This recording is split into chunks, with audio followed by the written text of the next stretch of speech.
Hello and welcome to Rippercast, your podcast on Jack the Ripper and the Whitechapel Murders. This is episode 60, The Bank Holiday Murders, a one-on-one interview with Tom Wescott.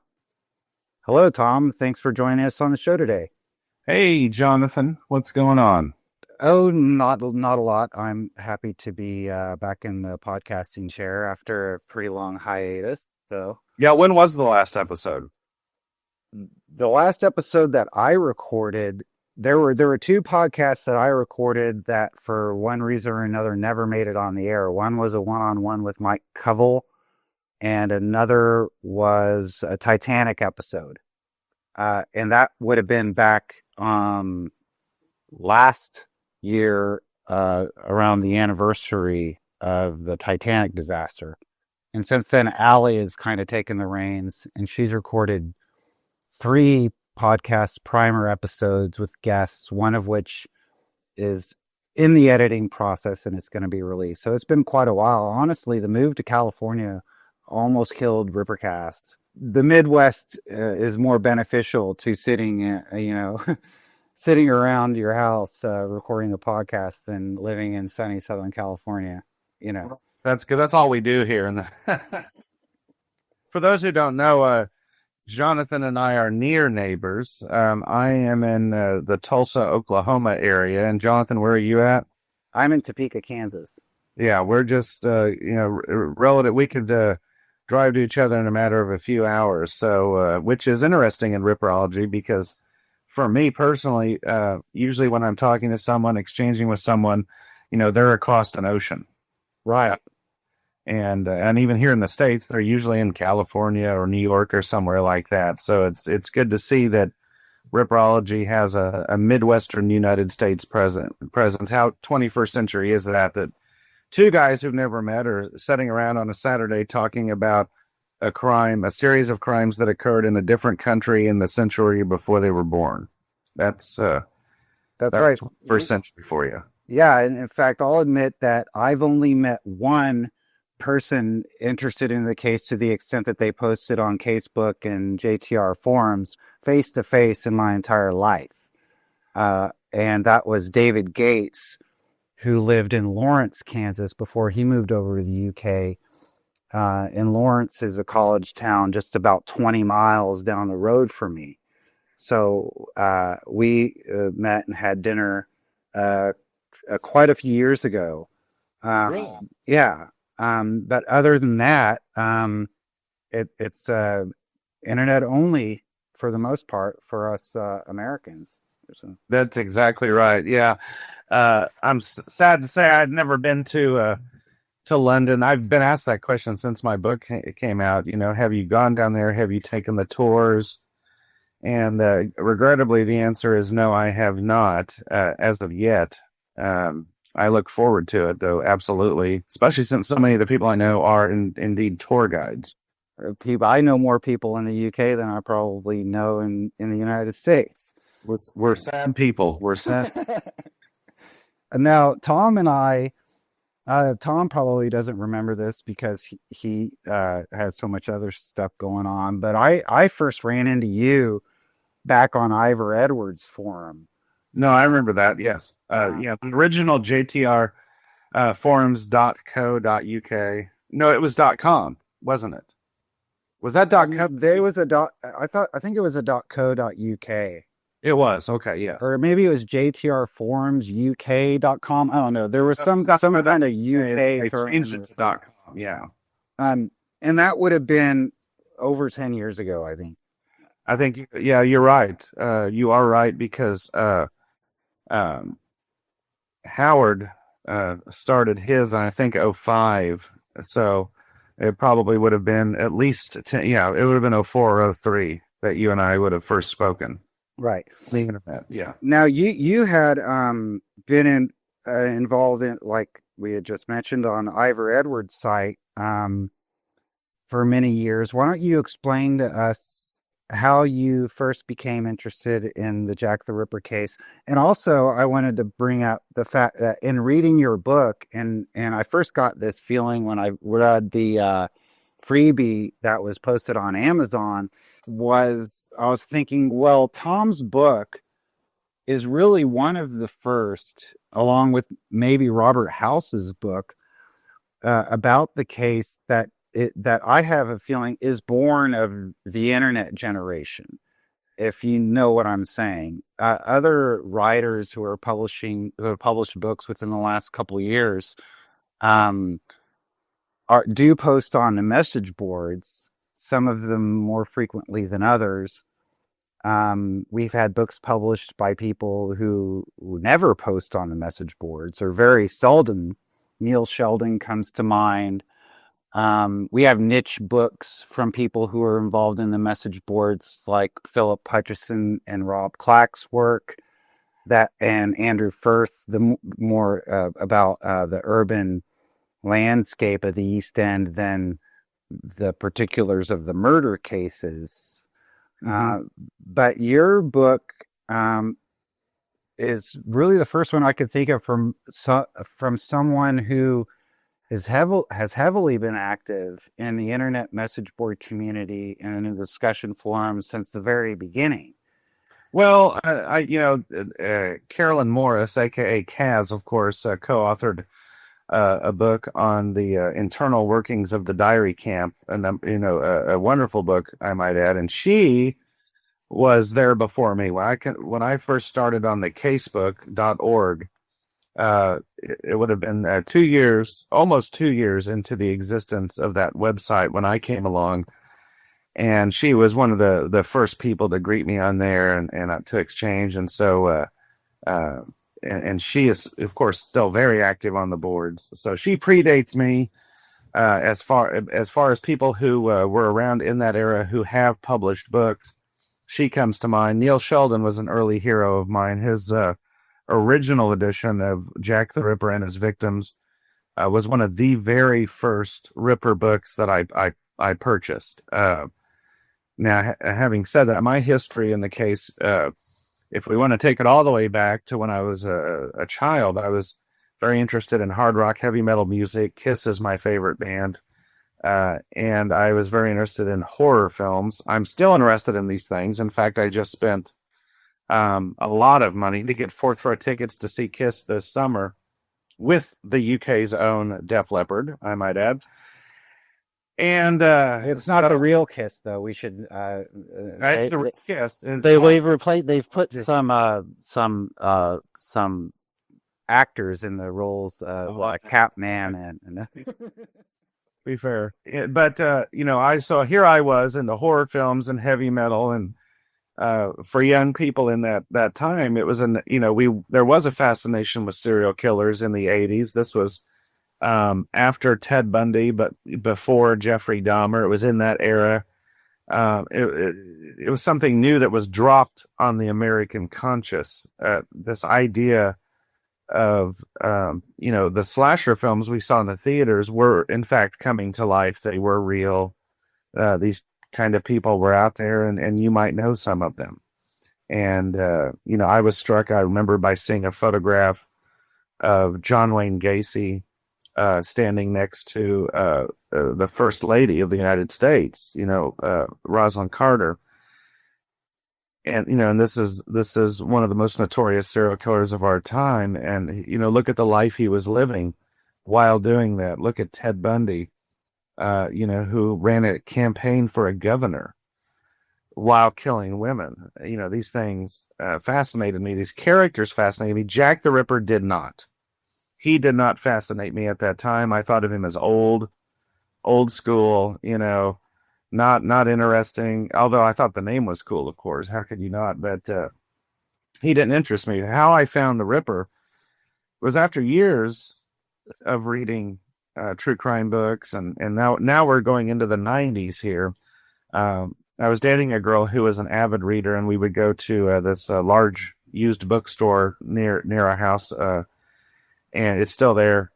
And they had a big horror book section. So I went to buy some horror novels.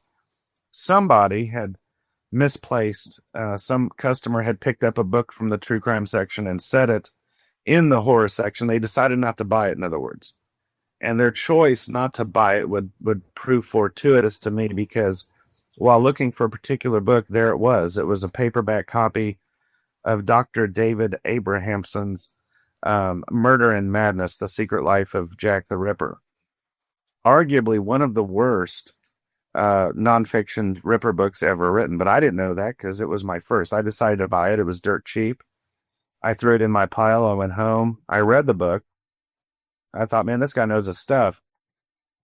But I apparently wasn't completely satisfied with his conclusion. So I walked next door to our apartment complex, happened to be a public library.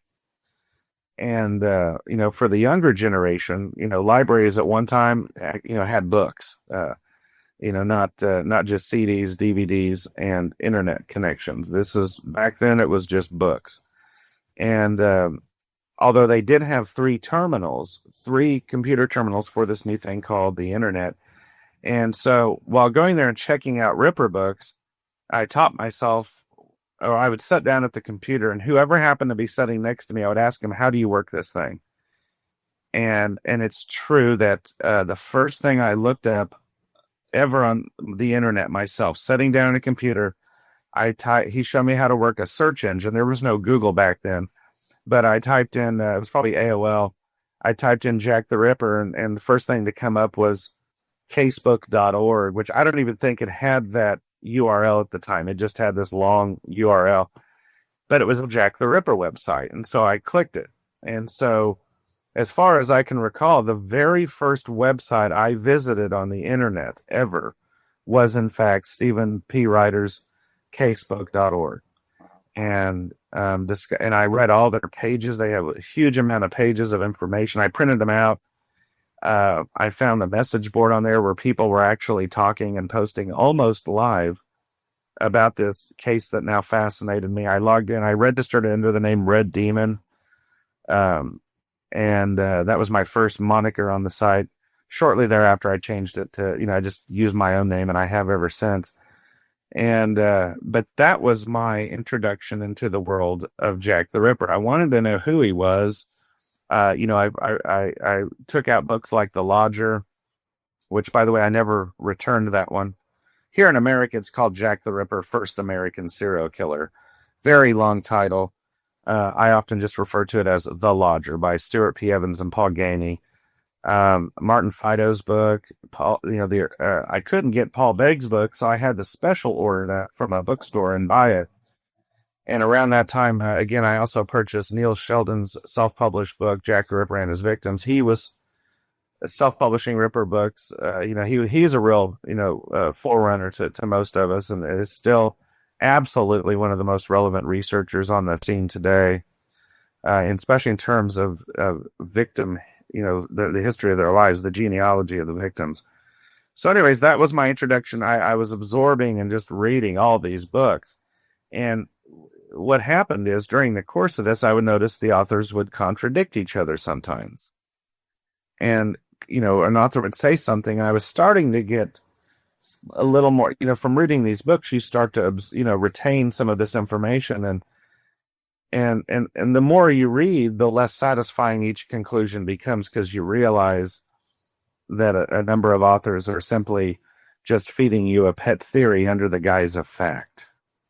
And not all of them, not Stuart Evans, of course. Although The Lodger, I have to say, is, people tend to think of Stuart as the doyen of Ripperology, the old man on the scene, the greatest researcher there ever was. And they think, oh, well, he just, you often hear people on the fringe movement talk about how, oh, he's trying to keep new information down. He's part of this cartel. And none of that is true. Absolutely not. If you read The Lodger objectively, you'll see it's one of the most radical Ripper books ever written. If that came out today, I can't imagine the response he would get, but it came out 20 years ago through a reputable publisher, became a bestseller. But if you break that book down, here he is saying, here's a guy who was an actual suspect. You've never heard of him.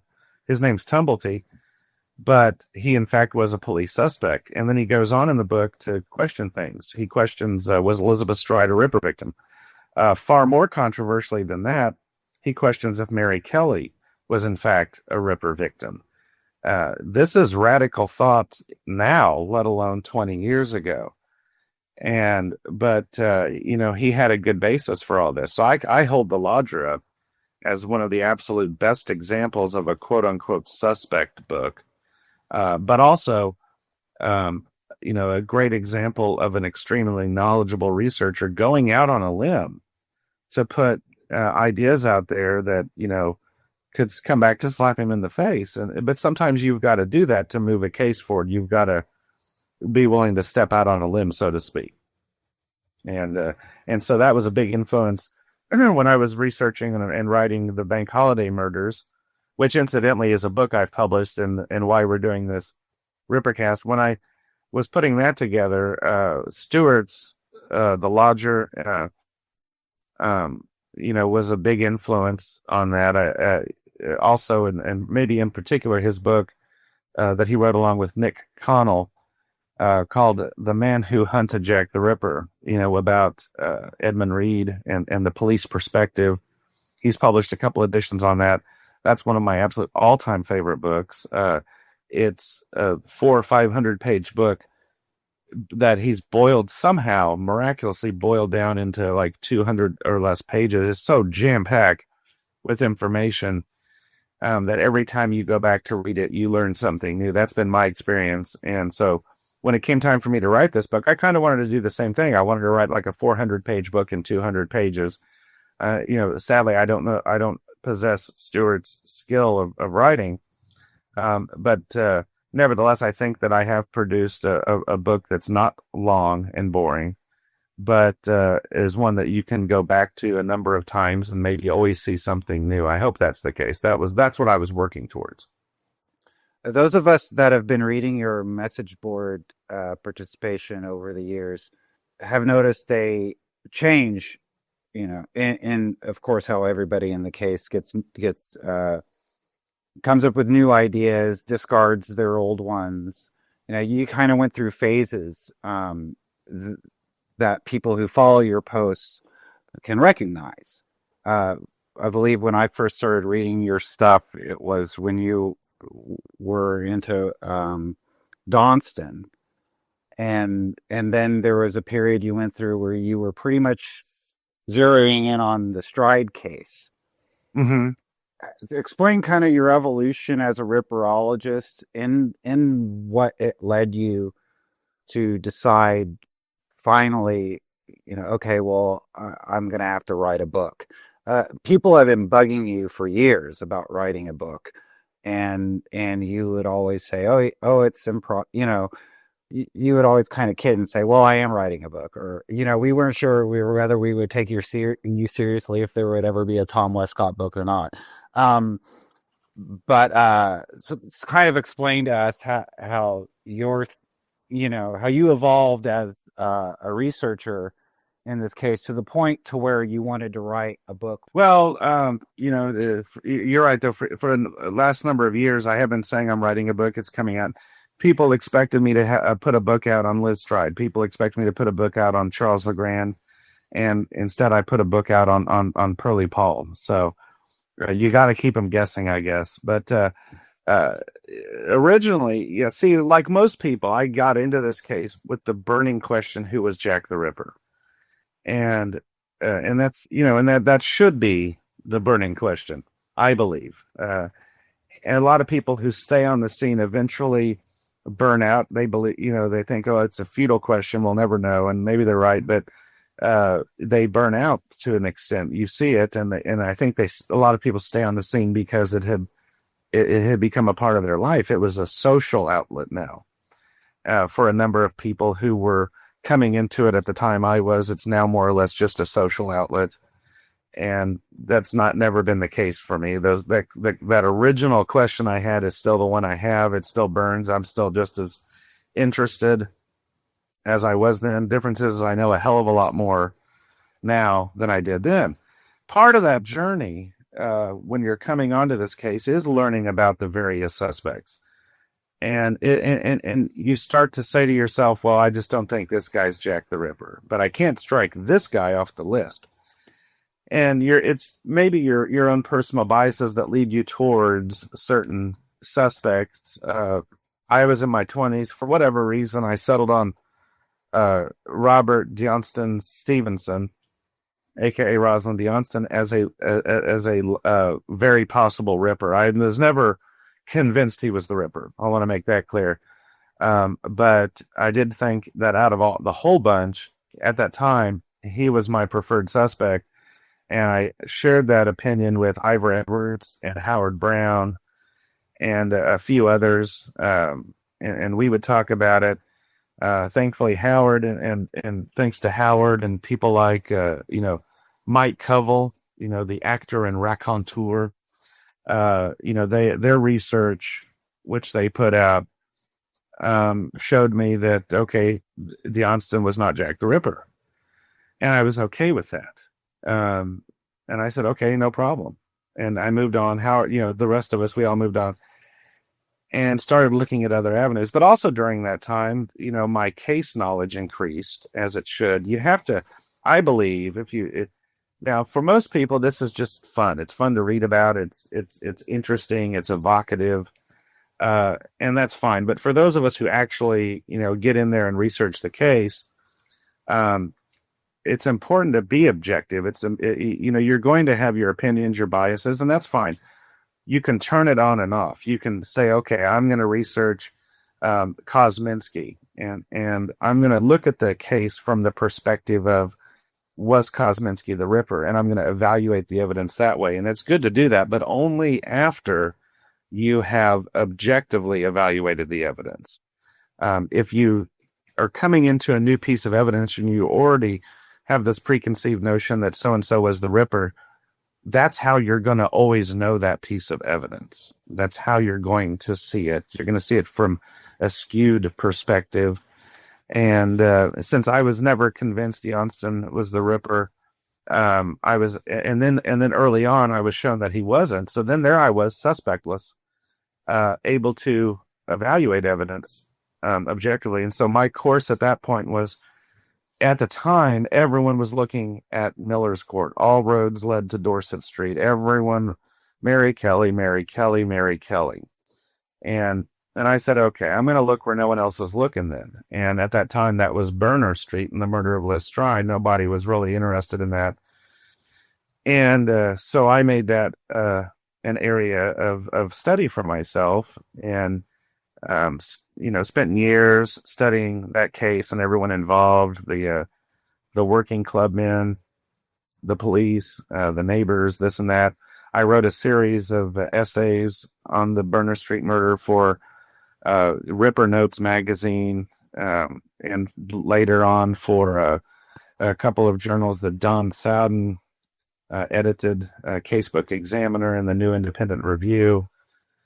And of course, had a intention of writing a book called The Berner Street Mystery. In fact, that still will happen, I would imagine. Right now, I'm so burnt out on the subject that I wanted that to be my follow-up to the Bank Holiday Murders, but I just can't get myself to start writing it because I've for so many years, that's what I've talked and written about. And that's my own fault for talking about it endlessly on the boards, to the point to where now when I sit down to write a book on the subject, I'd rather watch paint dry, essentially, because it's not new to me. It's not exciting. It's just not, but it's still necessary because more than any one of the other murders, it's the least understood. It has the most myths. Very knowledgeable people in the case still believe that Liz Stride was killed with a blunt instrument, a blunt knife, or all these myths that surround it, that none of them are true, that Michael Kidney would lock Liz Stride in a room. That never happened. But it's in books, so people read it. They believe it must be true. Anyway, so that's where it started. And in the course of studying Berner Street, I became interested in this character name of Charles Legrand. And I learned in an old, issue of Ripperologist from '98, an article by Jerry Nixon, that this Legrand fella who showed up as a private investigator interviewing witnesses, that he was in fact a criminal and a con man. And I thought, wow, that puts a new slant on it. Why is this criminal con man showing up and interviewing people? So I became interested in him. I wrote a little bit about it in Ripper Notes. Deborah Reef, who if you read the boards, you know that she's one of the absolute top echelon researchers on the scene today. You've interviewed her because you've interviewed her on your show in regards to the Thames torso murders. Uh, she is one of three people in the world who could be called an expert on those crimes. And but nobody is, I can't say nobody's as good as researcher as Debs, because that would be unfair to a number of researchers. I know for a fact I'm nowhere near that level, but she got interested in Legrand, and over the course of the next few years turned up an enormous wealth of information on him. A number of my early suspicions and speculations were proved true by her and other researchers. Again, in one instance, by actor and raconteur Mike Covell, who found a little item that proved Legrand was indeed a police suspect contemporaneously to the crimes, and which I figured he must be. The police would be very remiss not to look at him. And so I became interested in Legrand, and I still very interested in Legrand. I've discovered a lot of things that I'm not going to get into on this episode because it's not pertaining to our subject. But my point is I went to write my book about Legrand, and I said to myself at the beginning, okay, you're essentially, this is one book, but it's two books, because I'm going to write the victims sections objectively. I'm going to go in from scratch, starting back from square one, and research through the victims, and I'm going to write about them objectively, not from the perspective that Legrand is the Ripper, because I didn't have the intention for this book to be, oh, look, I found the Ripper. That was never my intention, because I'm not convinced that Legrand killed anybody. But so I started at Emma Smith, which I at the time thought was square one. She is the first quote unquote Whitechapel murders in the police Whitechapel murders file. That's not the same as saying she's the first Ripper victim, but she's the first Whitechapel murder. So I said, I'm going to start there. And one of the things I thought would be a good idea for my book, because I didn't want to, I'd said all along that I said, I'm never going to write a Ripper book that's just another Ripper book. It has to have value. It has to add something new and relevant and vital to the mix. That's one of the reasons why it's taken me so long to actually come out with a book. I hadn't, it wasn't from ego. A number of authors just want to see their name on something, and so they cobble something together and spit it out. And that's not me. I had no interest in that whatsoever. But having said that, it is awesome, in fact, coming out with a book and seeing your name on it. But that shouldn't be the motivation. And so I said, okay, I'm going to start from square one. And so I did that, and I wrote, a chapter on Emma Smith. And then I get into Martha Tabram. And, something happened during the course of researching that chapter. I started hitting on things. I started noticing things that I hadn't noticed before. Now, when I did start writing it, I did have the idea that Pearlie Paul, who was Marianne Connolly, a.k.a. Pearlie Paul, I did have the idea that she wasn't particularly honest. But, that wasn't a radical idea, and I certainly wasn't the first to think that. When I say first, I mean of the modern-day commentators. Paul Begg has said as much. Howard Brown has said as much on his forums. But what they were saying was that Pearlie Paul, lied about, when she identified the two soldiers as the men, that she knowingly lied about their identity. And what I started noticing was she lied about the whole thing, everything. In other words, she claimed to have been with Martha Tabram on the night of her murder, visiting pubs up and down Whitechapel Road, along the way meeting two young soldiers, a corporal and a private, who treated them to drinks, pub hopping from one pub to the other. And then according to Paul's story, they, at some point, the soldiers wanted what they had spent the night paying for, and And so they went out to George Yard, where Martha Tabram and her man went, down the dark passageway, and Pearlie Paul and her corporal head off towards Angel Alley nearby, a very dirty, dingy little back alley that didn't at all resemble its wonderful name. And they do their business. Connolly and her man come back to George Yard. Martha's not there. The private's not there. And they argue about money. The corporal takes out his walking stick and hits her with it. This, of course, you don't see this part in most Ripper books, but she did in fact say this at the inquest. And I thought that's an interesting detail. But then she also says, "Oh, but they left the best of friends." So then they separate. Connolly goes off by herself, and that's the last she sees of that girl. This is the story she fed to the police. And in some early versions of the story hinted at in the press, she may have initially said that they spent their time entirely in the Princess Alice, or that might have been a press error. I don't know. We're 126 years later. But it's interesting that the Princess Alice should come up so early on in the Ripper mystery. It comes up later throughout the case. And anyways, I start looking at this and I start noticing things that were incongruous. First of all, Pearlie Paul's story itself, just on the face of it, you look at it and you go, now, wait a minute, because she was 35 years old, drunken. She was unclean. Her clothes would have been torn and dirty. She was described as big and masculine.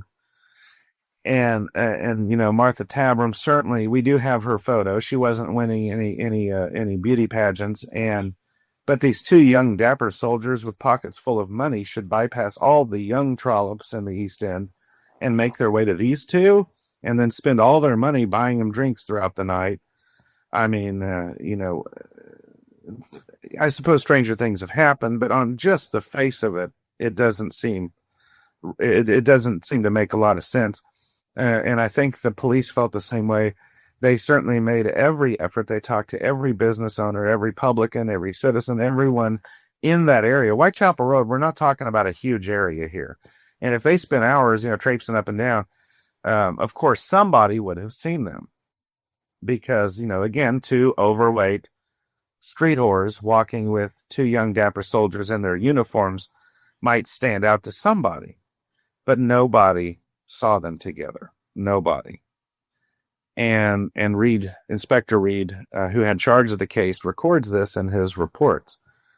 However, he does in fact find a witness by the name of Ann Morris, who happened to be the sister-in-law to Martha Tabram. They had a troublesome history, so when Ann saw Martha Tabram on the street that evening, she ducked back.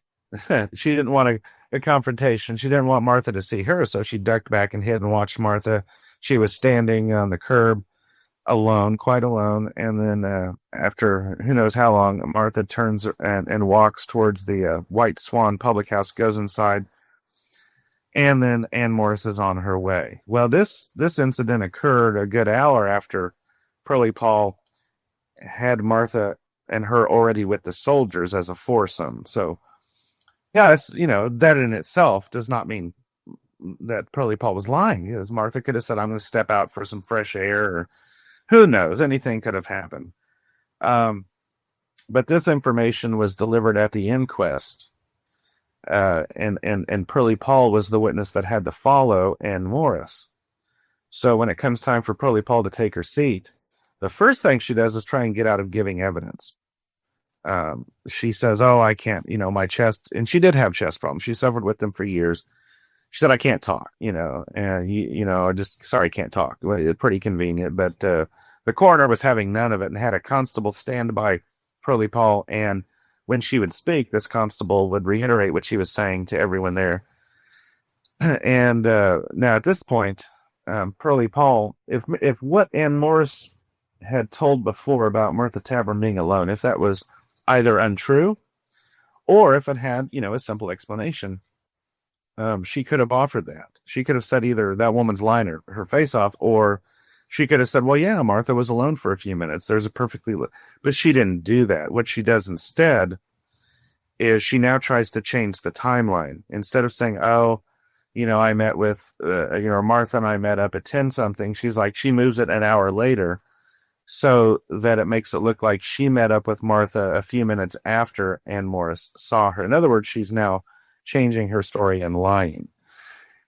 And she's caught in it and changes it back to the original version. But I thought, now that's very telling. I thought that says a whole lot, especially considering that out of all the witnesses, there was one witness that Reed had the coroner instruct that, what you're saying, it can and will be held against you.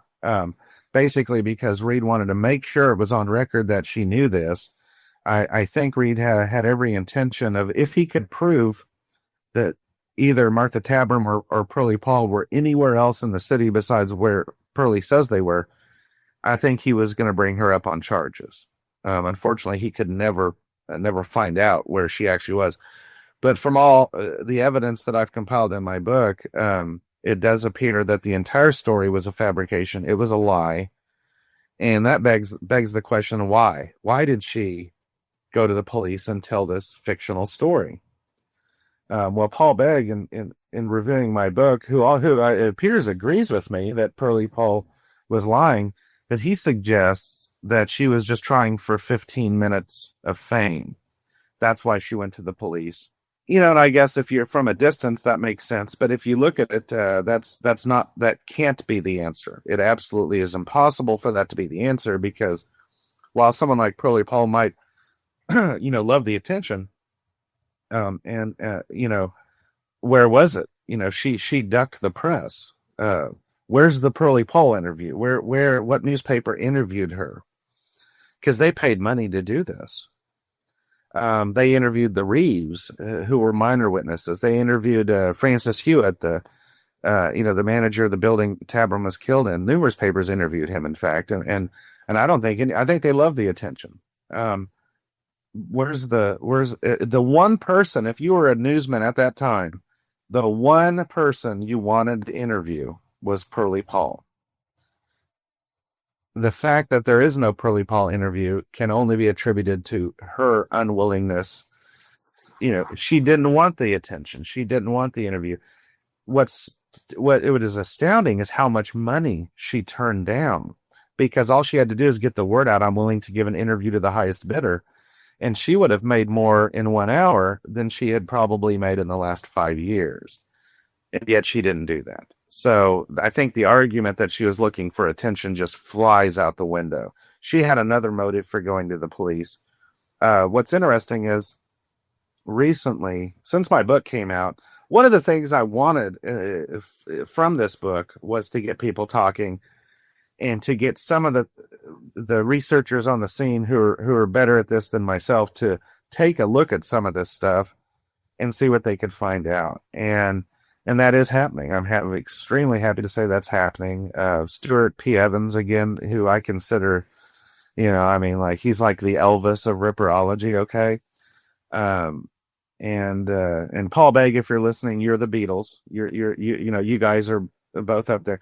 But Stuart shows up on the JTRforums.com, and and he's kind of ripping me a new one a little bit. But whenever Stuart shows up to talk about this stuff, you got to pay attention, because the guy's been researching this case since long before you or I were born. So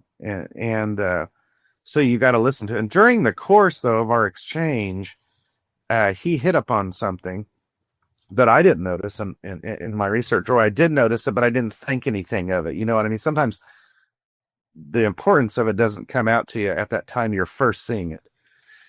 But what he pointed out was that, according to Pearlie Paul, she, on the 8th, which is the day after the murder, she went to the mortuary and viewed the body of Martha Tabram and said, oh, yeah, and she recognized her, obviously, but she did not make a statement to police. Now, this is weird.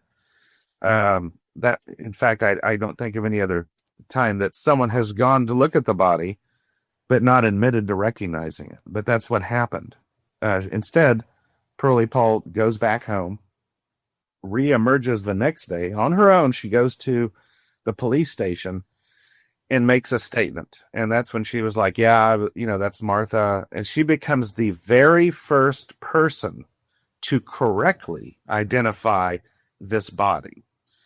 Up to that point, the body was misidentified as a Mary Withers. A lady named Jane Gillibank and her daughter went and looked at the body and said, you know what, that looks like this lady we know named Mary Withers. And we last saw Mary Withers the day before the murder out walking with a soldier in the East End. And so immediately, the police, Inspector Reed is like, okay, well, we might just have an identity for this body. Another, man local to the area came in, a fellow by the name of Mr. Buckle, and he viewed the body and said, yeah, that could be Mary Withers. And so it was looking pretty good. Well, Pearlie Paul comes in and says, yeah, I know that body. I know that person. That's Emma. She knew her as Emma. And said, yeah, she lodged with me at 19 George Street. I've been good friends with her for 4 or 5 months. And I was with her on the night of her death. And so she delivers this story about the soldiers, blah, blah, blah.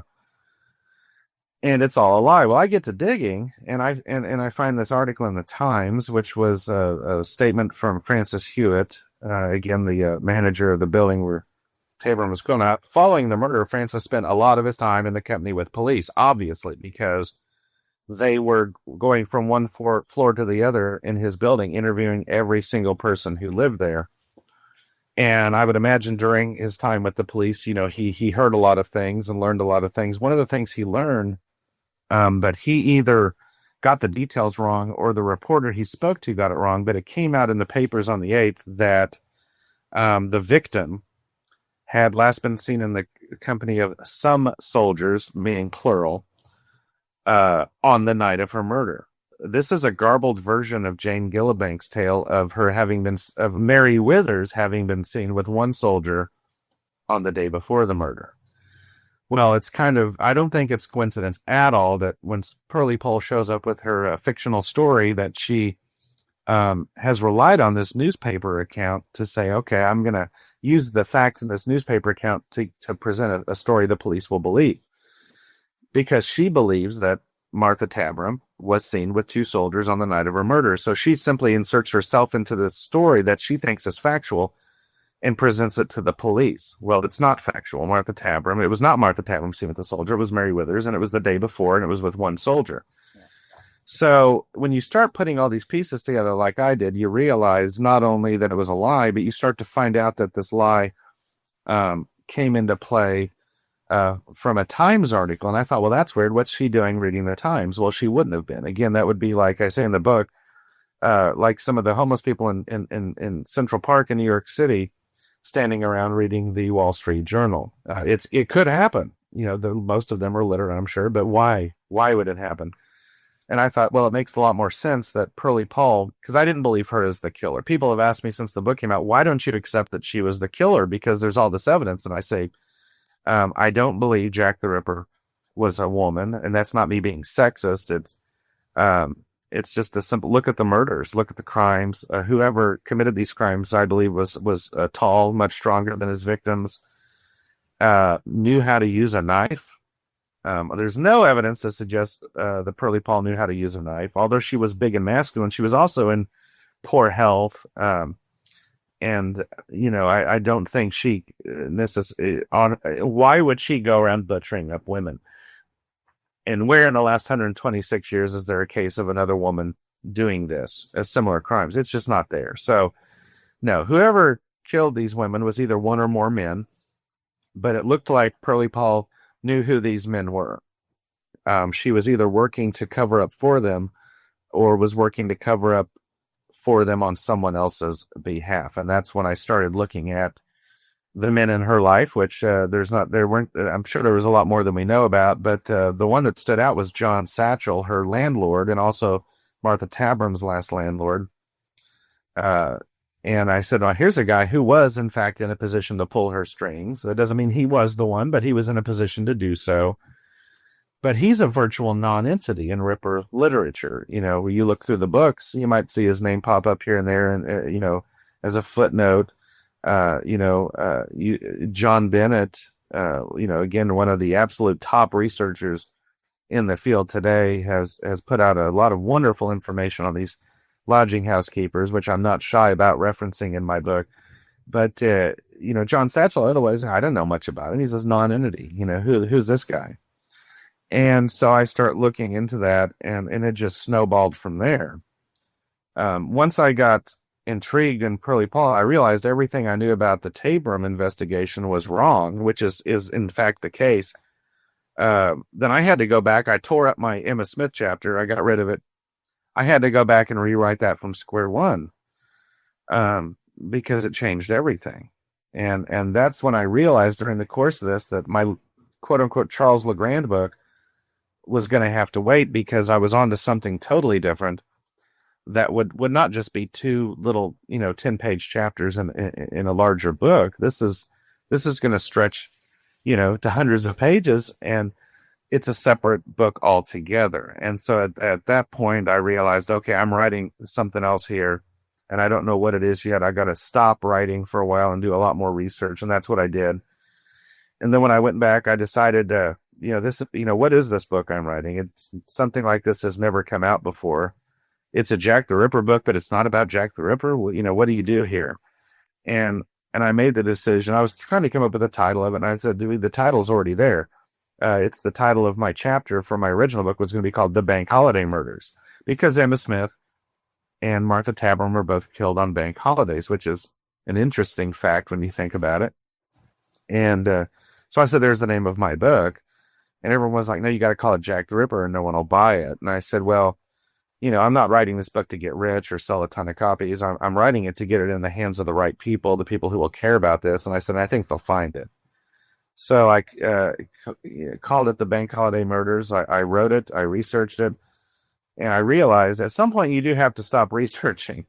I didn't want to, but I was like, you know what?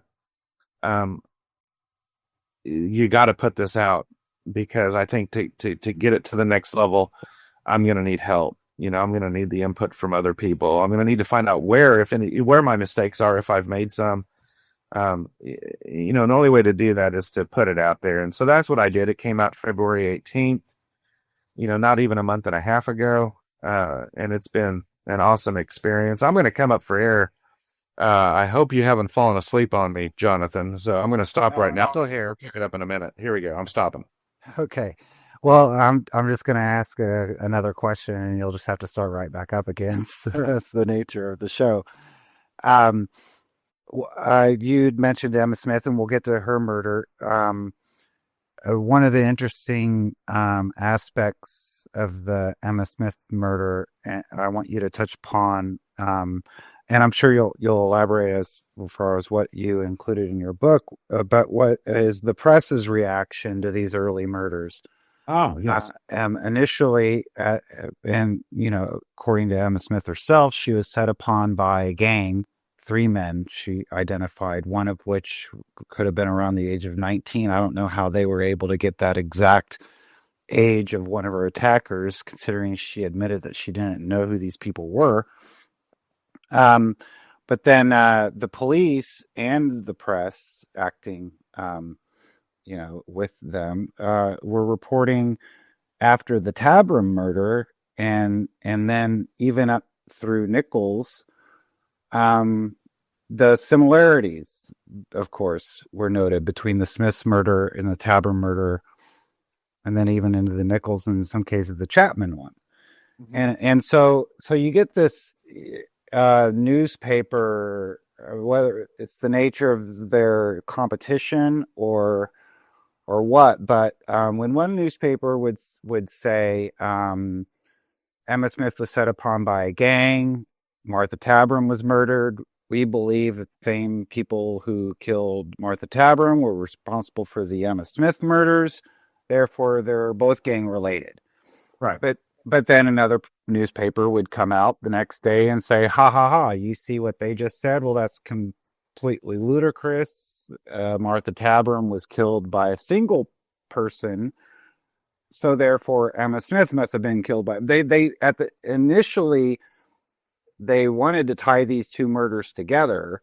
It was just a matter of deciding on whether they were both committed by a gang or they were both committed by a lone assassin. So it seems that the newspapers did agree on one thing initially, and that's that Emma Smith and Martha Tabram murders were connected. It's just a matter of who were the perpetrators or perpetrator of those crimes. And it's an aspect of your book that kind of uh, is leads to some questioning as well. Um, how, either how much can we believe of what Emma Smith had said about her attackers?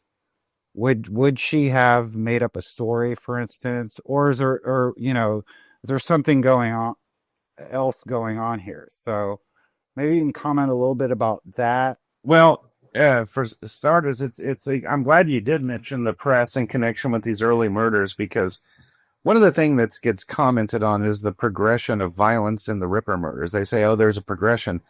Well, there's also a progression in the press. And to go back to what I consider the first Whitechapel murder, which is that of Emily Horsnell in November of 1887, she also lived at John Satchel's lodging house at 19 George Street. She lived there. She would not have known Martha Tabram, because Martha Tabram moved in long after her murder, but she would absolutely have known Pertley Paul. They lived together under that roof for years. And Emily Horsnell was a young woman, clearly a prostitute, who died under mysterious circumstances. She had been beaten to death, is all we know. There was no autopsy performed, unfortunately. It costs money to do this, and the press absolutely ignored this case. Deborah Reef in 2008 uncovered Emily Horsnell. We'd never heard of her before. She discovered one lone press report in Lloyd's Weekly newspaper that covered the inquest into Emily Horsnell. And for the years since then, Debs has looked for other source material in the papers, and it's just not there. Totally ignored. So we want to talk about evolution. Here's the first murder, and there's one newspaper report. But what a newspaper report. It tells us, number one, a woman was brutally beaten, languished for days, and then died. Kind of what we see later happened to Emma Smith, which is better documented. The police the coroner asked the police, like, look, are you even going to investigate this? And they're like, no, we're not going to get a clue. There's no, we're not going to. So because there won't be an investigation, the coroner does not expend his resources for a proper autopsy and allows the inquest jury to return a verdict of open, meaning we don't know what killed her, which is nonsense, because there's absolutely no question that this woman was murdered. I mean, it's clearly a case of murder. But if they return that verdict, then there has to be an autopsy. There has to be an investigation, and that costs money. And the coroner says, well, it's not going to lead anywhere, so let's not bother. So we don't really know what killed Emily Horsnell. We know only what what he saw. And incidentally, that doctor would later be the first doctor to the scene of the Mary Kelly murder. But this doctor saw that she had been savagely beaten. Her belly area was distended, and she died. He believes, again, there was no autopsy. He believes she died of peritonitis, the rupture of her internal organs. But of course, that leaves a big question mark in my mind. And of course, Emma Smith hadn't been murdered yet. But after that, you look back, was she violently raped with an inanimate object as Emma Smith was? I don't know. We don't know, but she may have been. What's fascinating about that case is who shows up at the inquest to give all the evidence is John Satchel himself. And he's like, oh yeah, I'm the only one going to talk. I was the last one to speak with Emily and find out what happened. And I thought, well, that's interesting. Supposedly, according to him, she was beaten 4 days earlier, comes back to the lodging house, languishes for 4 days, but doesn't tell anybody what happens. Her closest friends, but tells him, the lodging house keeper, that she was beaten by a bunch of men she couldn't identify. So, this is the Emma Smith case, 6 months before Emma Smith was murdered. So there's Emily Horse now. Then you skip forward to 1 month to December of 1887. Margaret Hames, who was a lodger at 18 George Street, which not, here in America, we would think 18 and 19 would be across the street from each other, but they were actually next door to each other. And so Margaret gets beaten up by a bunch of people that she can't, conveniently can't identify. Almost dies, I have to assume, because she spent 20 days in the hospital throughout November and but luckily survived and is released. Margaret Hames then would figure into the investigation, a few months later in April of 1888. She is walking in the Limehouse district. It's bank holiday night. And, logic suggests she had walked so far from her home because there'd be a lot of sailors on leave with their money in the Limehouse district. And she wanted some of that cash. So while she's out there, she sees Emma Smith talking to a man. And I don't know if she walked with Emma to the Limehouse district to work. I don't know that. I think it's possible. But she definitely saw her there, according to her statement. And at that time, a couple of young people show up and punch her in the face. And she's like, I'm done with this. I'm heading home. And so she heads home. Now, this is the official version of events. If we take away the stories that people tell, what we have in actual evidence is Margaret Hames showing up at the lodging house with, bruises on her face. She got punched in the face. She has to explain those bruises, doesn't she? And then a few hours later, Emma Smith rolls in with her ear nearly torn off. Some sources say cut off. And, her face, her head are bloodied. She had taken her shawl off her shoulders and stuffed it between her legs because she was bleeding profusely, from the vaginal area. And according to Mary Russell, the deputy of the house at 19 George Street, John Satchel was the lodging house keeper. He was renting, he ran the establishment, and he hired Mary Russell as the deputy keeper to basically be the on-site manager, is what she was. And so Emma tells Mary, I have fallen down. That's how I got these injuries. And she's like, I'm not buying it. And eventually Emma tells her what happened. She was set upon by three men. I apologize. One of the men was a youth of approximately 19. And this is what happened to her. And and according to Emma, this happened at 1:30 a.m., a good, hours and hours before she actually showed up. So if what she says is true, more than likely she laid unconscious, possibly left for dead by her assailants. Wakes up, stumbles home. The women talk her into going to the London hospital. So Mary and a fellow lodger by the name of Annie Lee escort Emma to the London hospital, which again, when you strip away all the stories that people are telling, I found it curious that these women should set out alone, walking to the London hospital, literally walking right past the site of her attack, where these villains might still be lying in wait. And yet they knew all of these men. The house, in fact, the 19 George Street would have had a bully working for them, which is essentially a gatekeeper, a man who would keep out unwanteds and protect the girls. Why didn't a man walk with him to the hospital? It's almost as though they knew they weren't in danger. Because another thing that's important to mention is we always talk about Emma Smith said this. We don't know what Emma said. The police never got the opportunity to take a statement from her.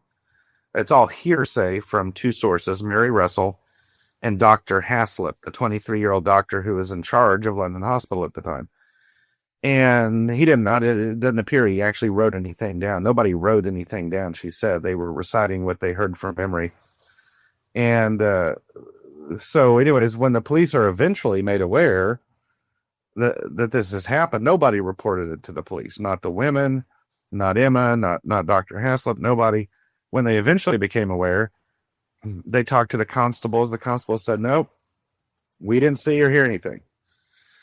And Inspector Reed, and his superior, Chief Inspector West, thought this is odd. They should have seen these women. They should have, Emma was, walking around the streets bloodied, and nobody saw her. She didn't stop a constable. They thought this is kind of odd.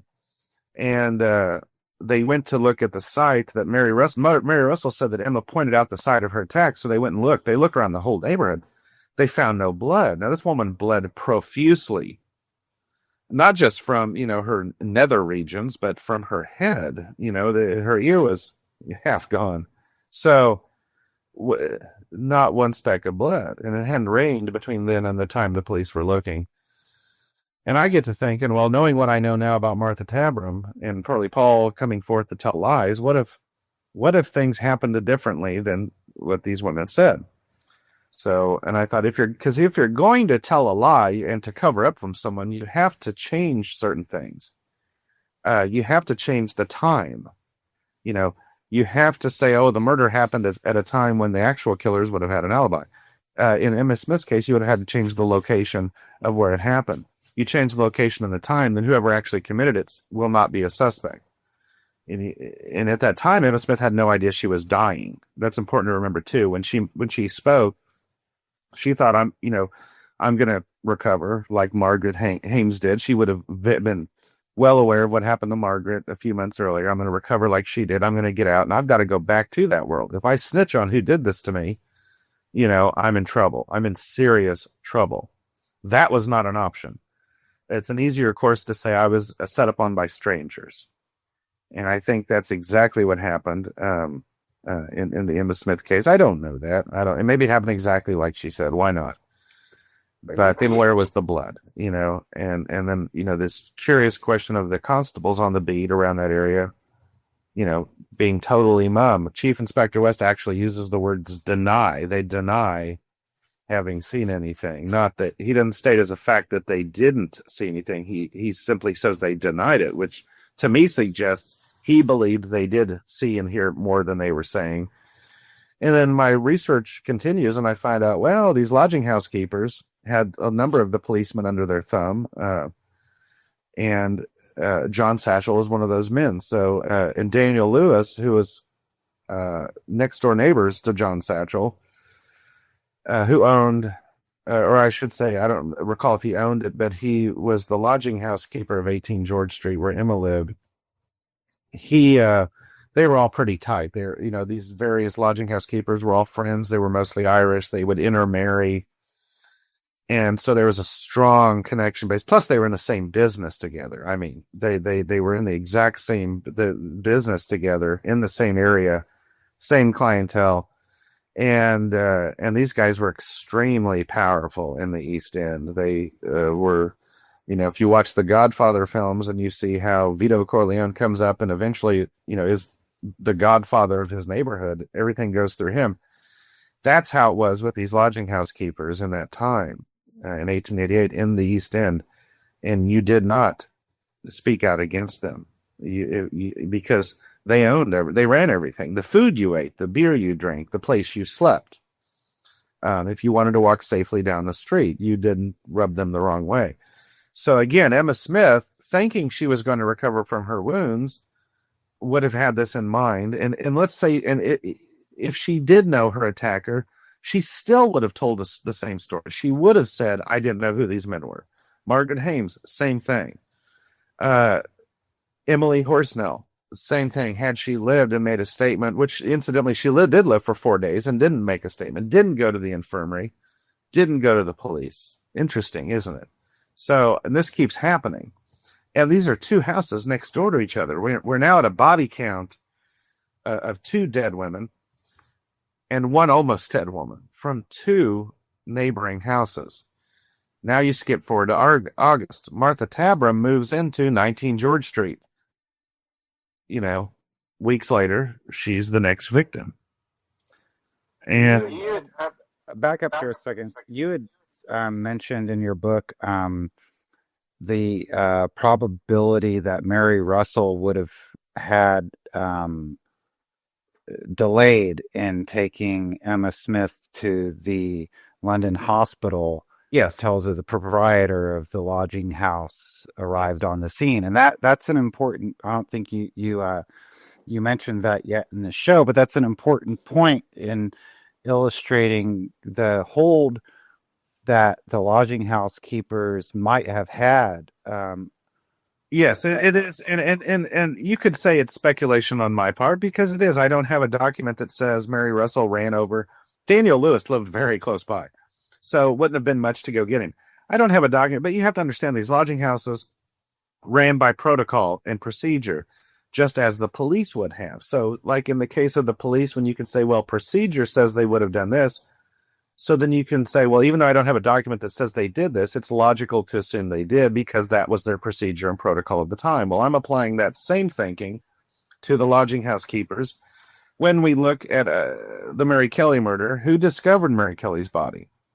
It was John McCarthy, the landlord. It was his right-hand man, Indian Harry, Thomas Boyers, who peeked through the window and saw what had to have been the most disturbing scene of his entire life. And his first thought was, this is Jack the Ripper.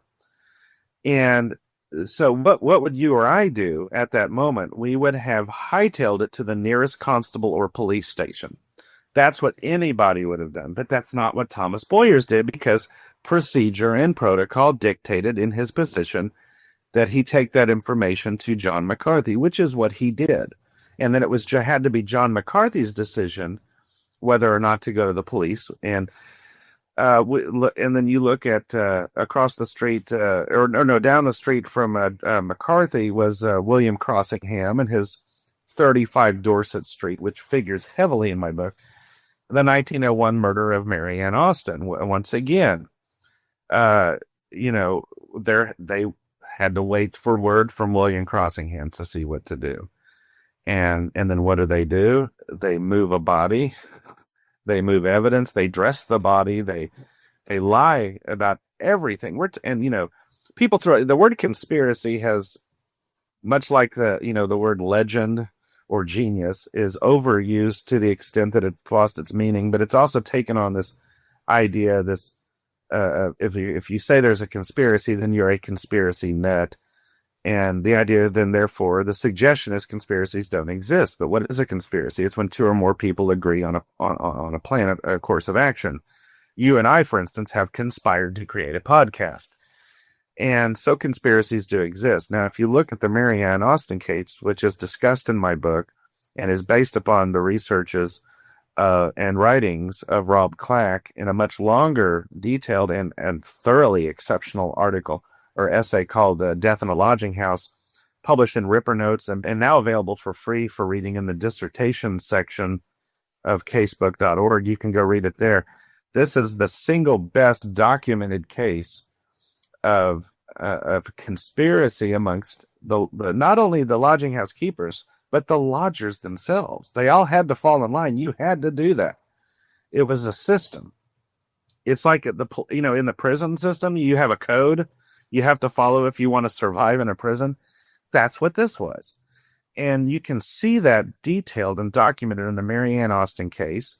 And if you read that and you go, okay, now I appreciate this system that's in place, and then you apply what you know back to the Emma Smith, Emily Horsnell, Martha Tabor murders, you get a better understanding of what the police were up against in trying to get at the truth. It was nearly impossible for them. And in fact, in the Mary Ann Austin case, which should have been solved, and not because of the police officer Duvall was exceptional, and he was frustrated at every turn by William Crossingham, by John McCarthy, and by the people in that house. John McCarthy, in fact, can be seen as a suspect in that murder. And this is John McCarthy, the man who at that point is the only one known to have had a key to Mary Kelly's room, which was locked, and her body's dead behind it.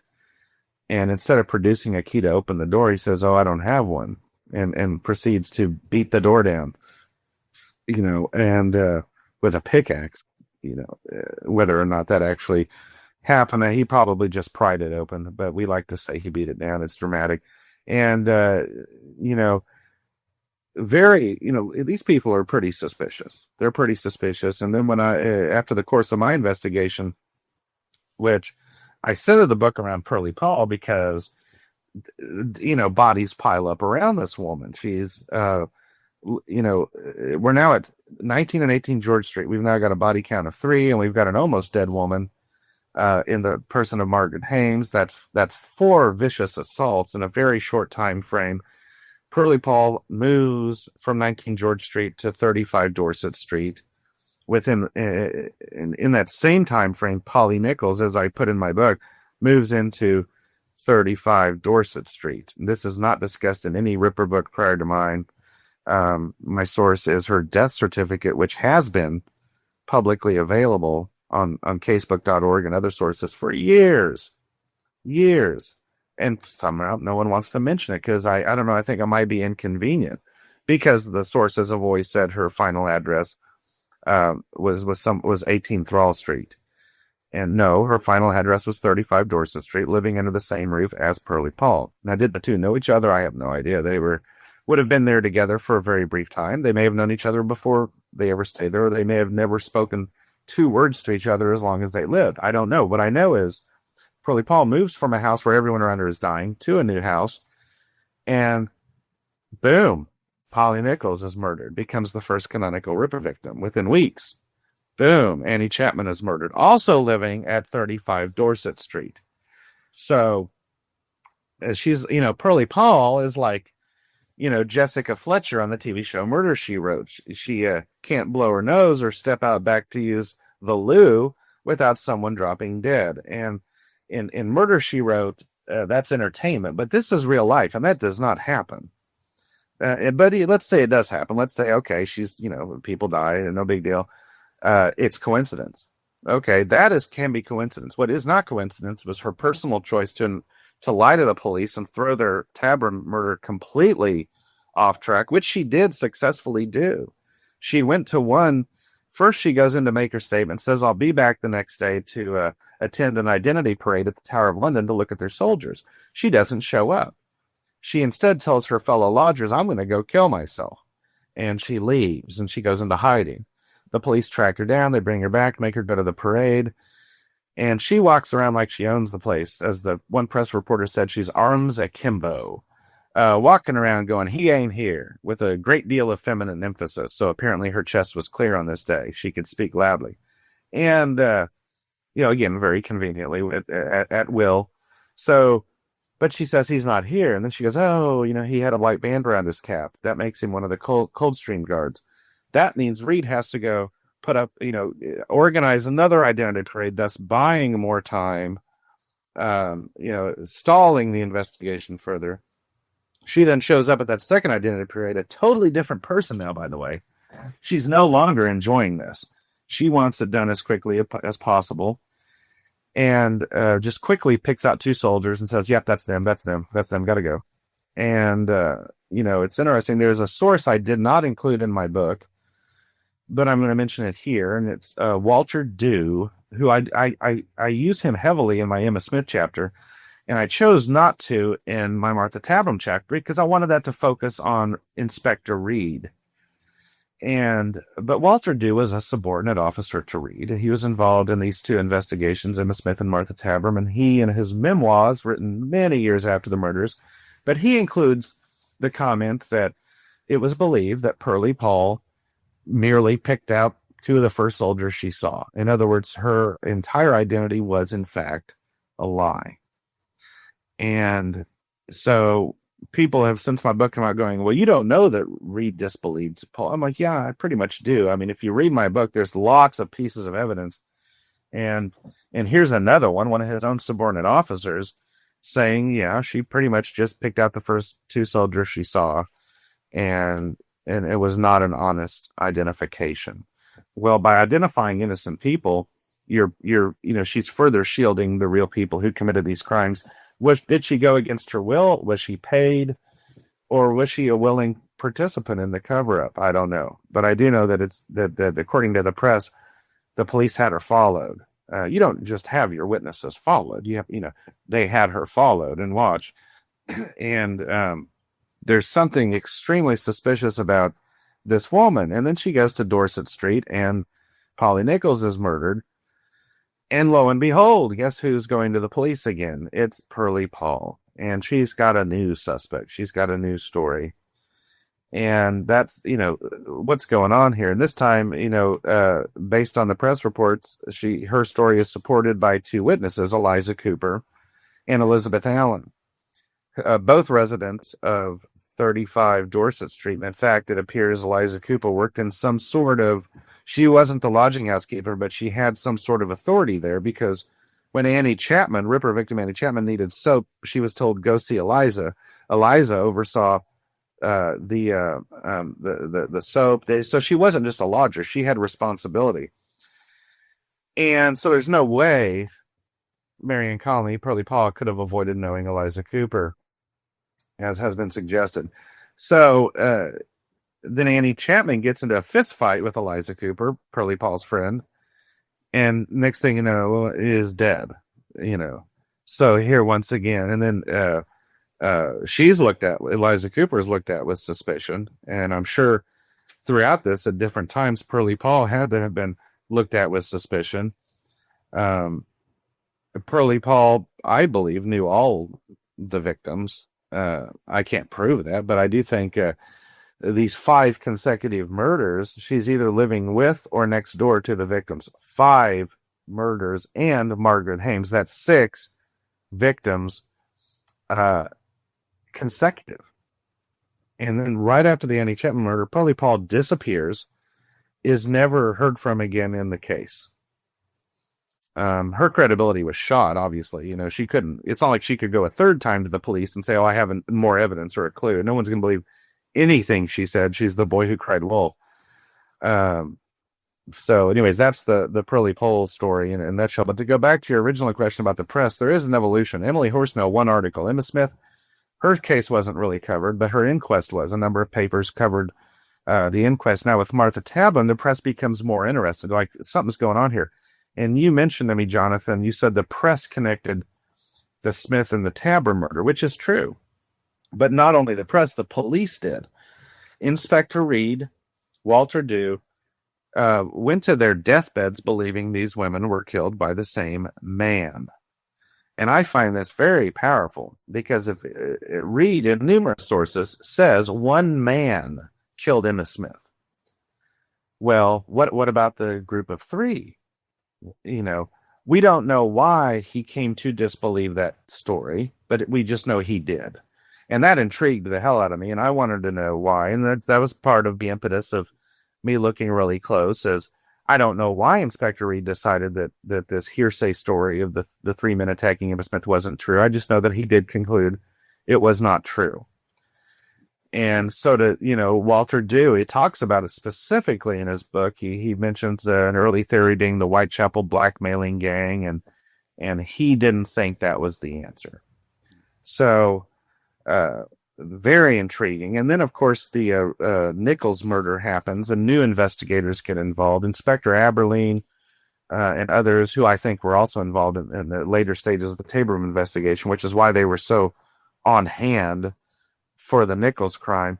But they came in with a different perspective. They weren't involved with the Smith or the early stages of the Tabor investigation. They did not believe that Smith was killed by the same person or people who killed Tabor and Nichols. Everyone believed Tabor and Nichols were connected. In fact, more of the contemporary investigators believe that Tabor was the first Ripper victim than who believe Nichols is. And that's gotten lost in modern Ripper literature. But if you take it all the way back, you can say that it was a general consensus that Tabram was the first Ripper victim. Well, I took it a step further and I said, okay, here's my problem. The evidence in the Smith and Tabram case suggests they were killed by the same person. Good. And these investigators believe that Tabram and Nichols were killed by the same person. Ergo, the Ripper crime started before Tabram. But they didn't start with Smith, because you have Horsnell to contend with. So then you got to take it a step further. Emily Horsnell would be the first Whitechapel murder victim had the coroner allowed the jury to return a verdict of murder. He didn't. He returned an open verdict, which meant the police were not obligated to investigate it because a murder never happened. Thus, Emma Smith is the first Whitechapel murder officially. But let's be honest, she was murdered, so that makes her, in my opinion, the first Whitechapel murder victim. You have to start there and work your way forward. That doesn't mean, primo facto that these women, or prima facie, or whatever the term is, that these women were all killed by the same person, but they were all murder victims that occurred within the same general area. Indeed, where Smith was allegedly attacked and where Martha Tabram was unquestionably murdered were mere yards from one another. These happened in the same neighborhood. Go out your front door, walk to the end of your street. There's the distance between these two murders. And then, as I uncovered in my investigation of Martha Tabram, it's not just this quick 39 stab frenzy and the killer's running out the door. He spent time on that first floor landing with her. He tore her coat open. He lifted her skirts. Now, why would he lift her skirts all the way up if he wasn't intending to do something down there? And he didn't rape her with his person. He did, I believe, he inserted a long, strong-bladed instrument into her vagina in the same way Smith had a blunt object thrust into hers. This has never appeared in a Ripper book before, but when you look at the facts of the case, she was positioned as though she'd been raped. That was the impression of those who first saw her. Her skirts were pushed up. The Dr. Colleen noted a great deal of blood between her legs, and that doesn't just get there. And a woman who's been stabbed 39 times primarily in the upper portion of her body, why is such a remarkable amount of blood found between her legs? Well, I would suggest that was because she was stabbed internally. In fact, at the inquest, the doctor splits his medical testimony into two parts: what he saw when he looked at the body outwardly, and then what he saw after he did the internal autopsy. And only then does he mention that that there was a stab down below. He's not specific about it. He shows great taste in how he reveals his information. And I've caught some flack for this on the board, saying, "Oh, well, I don't think this happened. You're seeing faces and clouds, and I don't believe I am at all. Look at the headwind. She did nowhere in the police reports that survived to us today is a headwind mentioned, that Martha Tabram was hit upon the head. It's not in the police reports. But one newspaper carries a quote from Dr. Colleen that she was, in fact, hit upon the head. And so we all accept that as true. But, why? It's not in the police reports. The reality is most of the police reports that existed are gone. We don't have them. So to say something is not in the police reports merely means it's not in the extant police reports, those that exist today for us to read. We don't know what is in all those reports that are long gone. So you have to use all the sources accordingly, and you have to be cautious with them. But the reality is the police reports are not complete. The reality is the press is not always accurate at all. So you have to use caution and better judgment when putting these sources together. But what I think I've created here is, if we look at the great thing about the inquest, is they were covered by numerous reporters for numerous papers. So when you see something stated across numerous papers by different reporters, you can be reasonably sure that was in fact stated at the inquest. And if you look at the arguments I make for the various contentious things I say in my book, very rarely am I relying on one single source. I'm always pulling from different ones, and I'm putting it together to create a full argument. And this is one of those cases. Martha Tabram was semi-nude. Her breasts were exposed. Most of her private parts were exposed because her clothes were pushed up. But again, I ask, why would the killer spread her legs, lift her skirts, do something that, he does an external leg wound create a great deal of blood? It can, if you hit the right artery, but the doctor didn't say any arteries were cut. And he would have. There would have been no reason not to. he cut her leg, hit an artery, a femoral artery, and she bled out. Well, he doesn't say that. What he says is there's a deal of blood between the legs. Swanson says she was injured in the private parts. And, you put all this together, and then you have this long, strong instrument that we often thought of as a bayonet or a sword. I think it was quite possibly a sword stick. And it's thrust through the breastplate and into the heart. Was this, in fact, the only wound this was used for? It makes sense to me that if the killer spread her legs, he's done all this stuff, he's created a great deal of blood. It was probably this instrument that inflicted that lower abdominal wound, through into her vagina and caused this great deal of blood.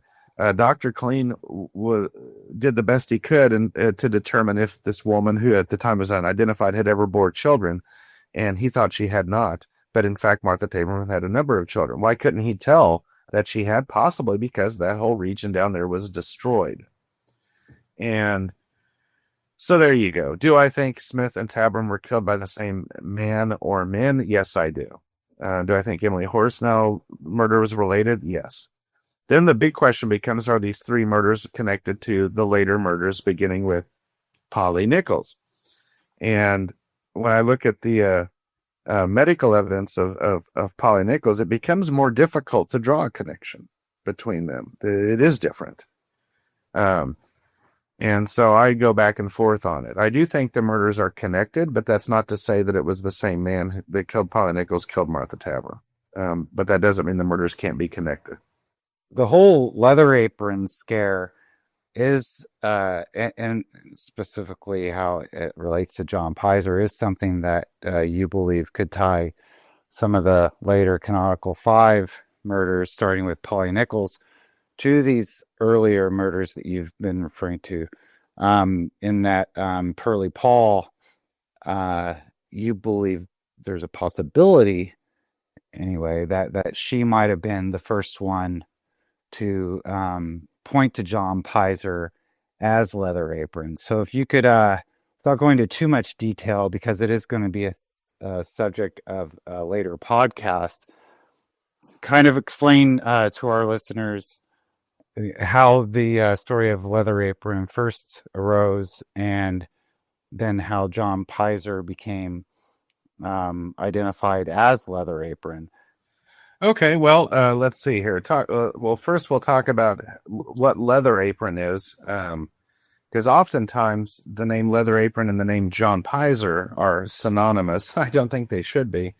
Leather Apron, a number of years back, Paul Begg gave a lecture and wrote up an article for Ripperologist called "Did Leather Apron Really Exist?" Now, prior to Paul Begg's groundbreaking work here, Leather Apron, of course, was a figure that featured in all the Ripper books to some extent, but usually as a side note. And before the name Jack the Ripper was invented and took hold, the killer had become called Leather Apron following the murder of Polly Nichols. And, Paul asked the question, in the title of his essay, did Leather Apron really exist? And he pondered he looked at the case, and I loved his work, and I kept it in the back of my mind, although at that time, and he came out with it, I wasn't too much into the leather apron thing. My research for this book is what led me into that arena. And but he asked that question, and I think I've answered it in my book. Did Leather Apron really exist? I've traced the origins of that name to a small group of people who from 18 Thrall Street, where Polly Nichols had lived for quite a while, up until with the weeks before her murder. And incidentally, she would have lived at one point in time with later victim Frances Coles. But Polly Nichols, these people, showed up in Bucks Row. They looked at the body. They sat around talking, and reporters were on hand to listen to their stories. And one of the stories getting thrown around was about this guy. They didn't know his name. They called him Leather Apron. Weird fellow. Was either a butcher or worked in the shoe trade. Obviously he wore a leather apron, which is why he had that name. And they thought, he's as likely as anybody to have killed Nichols. And this, the press reporters took it, and especially the Star, a newspaper called the Star, one of their reporters just turned this thing. I mean, he embellished everything they said and turned it into this semi-fictional character with these little, beady eyes and just, weird description, but made for great reading. Other newspapers made fun of him for it. They knew what was going on. But anyways, it caught hold in the public imagination of this character named Leather Apron roaming around the streets and hiding in the shadows and so on and so forth. But what happened is, and then aside from this, there's this little guy named John Pizer, who, not long before had a serious surgery and spent a lot of time convalescing, and he was relatively weak.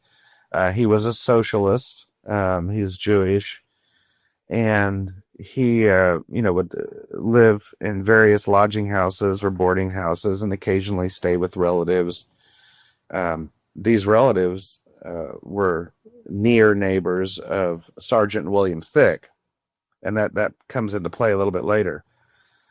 But this fellow Pizer was walking along Church Street one day when he's accosted by a tall, strong, stalwart man and some women, and one of these women fingers him as Leather Apron. You're Leather Apron, and they go and grab a couple constables and start denouncing him as Leather Apron, and Pizer, is like, oh, she's not, what she's saying is nonsense. I know this woman. She's annoyed me on a number of occasions. And, and he's let go by the constables who are, later, of course, I'm sure they were reprimanded quite a bit for this, but, they, wouldn't let it wouldn't go away. Someone wrote a letter to the press anonymously calling himself eyewitness and claimed to have seen the whole thing. But as I talk about in my book, if you actually read what he's writing, he had to have been a participant. He couldn't have been standing far off watching all this and hearing everything, seeing every facial expression. His version of events was very much against Pizer.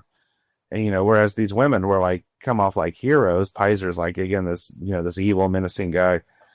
And he totally leaves out the stalwart man from his description. He's not mentioned anywhere. And I thought, well, now isn't that convenient if eyewitness and stalwart man are in fact one and the same, which I'm pretty sure is indeed the case. But what's more intriguing is, who are these women? Who are these women that denounce Pizer as Leather Apron?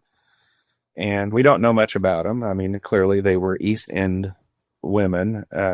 We know that about them. And one was older than the other. We know that from eyewitnesses' description. And, so there's not much to go on. But one of these women go to the police and denounce Pizer. It's not taken seriously until this woman claims, I can produce two other witnesses who saw him in the company of Polly Nichols on the night of her murder. And I thought, well, this is interesting. And I'm sure so did the police. The police didn't give any credence to the initial statement. I don't, why wouldn't they? Why wouldn't they? Why did this woman have to produce two other witnesses before they'd investigate? Who knows? But then there's this separate item, and these women are never named. They're never named. We never learn their identity. It's kept secret. However, in a later press report coming out later that month, it's reported almost offhand that Pearlie Pohl had gone to the police and fingered someone not far from Bucks Row as the possible killer. And it says in there that credence was not given to her statement at the time, but then two other women, Eliza Cooper and Elizabeth Allen, are brought forth to corroborate, and now the police are taking it seriously. Well, this sounds very much to me like exactly what happened to Pizer in Church Street. I don't think the Evening News realized when they published that this information they're hearing about was something that had occurred earlier in the month and related to Pizer. I think they'd heard it, learned it, that it was a new thing. And so when you put the pieces together, they fit so nicely that, yes, I'm very much, I don't just think it's possible. I think it's very, very likely that it was Pearlie Paul and her friends who denounced Pizer. And again, that would be the impetus of why, why is it necessary for Stalwart Man to write this letter as eyewitness? And why are they trying, what do they got against Pizer? I don't know, but apparently Pizer and this woman who denounced him have a history. And it's interesting to note that on August 4th, Pizer was brought up on charges, which he was found not guilty of. It was dismissed by an unknown woman. And it was on August 4th. That happens to be the day Pearlie Paul decided to leave the Whitechapel Infirmary. Also, Timothy Donovan, the deputy of 35 Dorset Street, claimed to have kicked Leather Apron out of his home the year before, and he wanted to go and identify Pizer, but he was like, I don't know why the police won't let me look at the guy and tell him if it's him. Well, probably because they didn't believe him.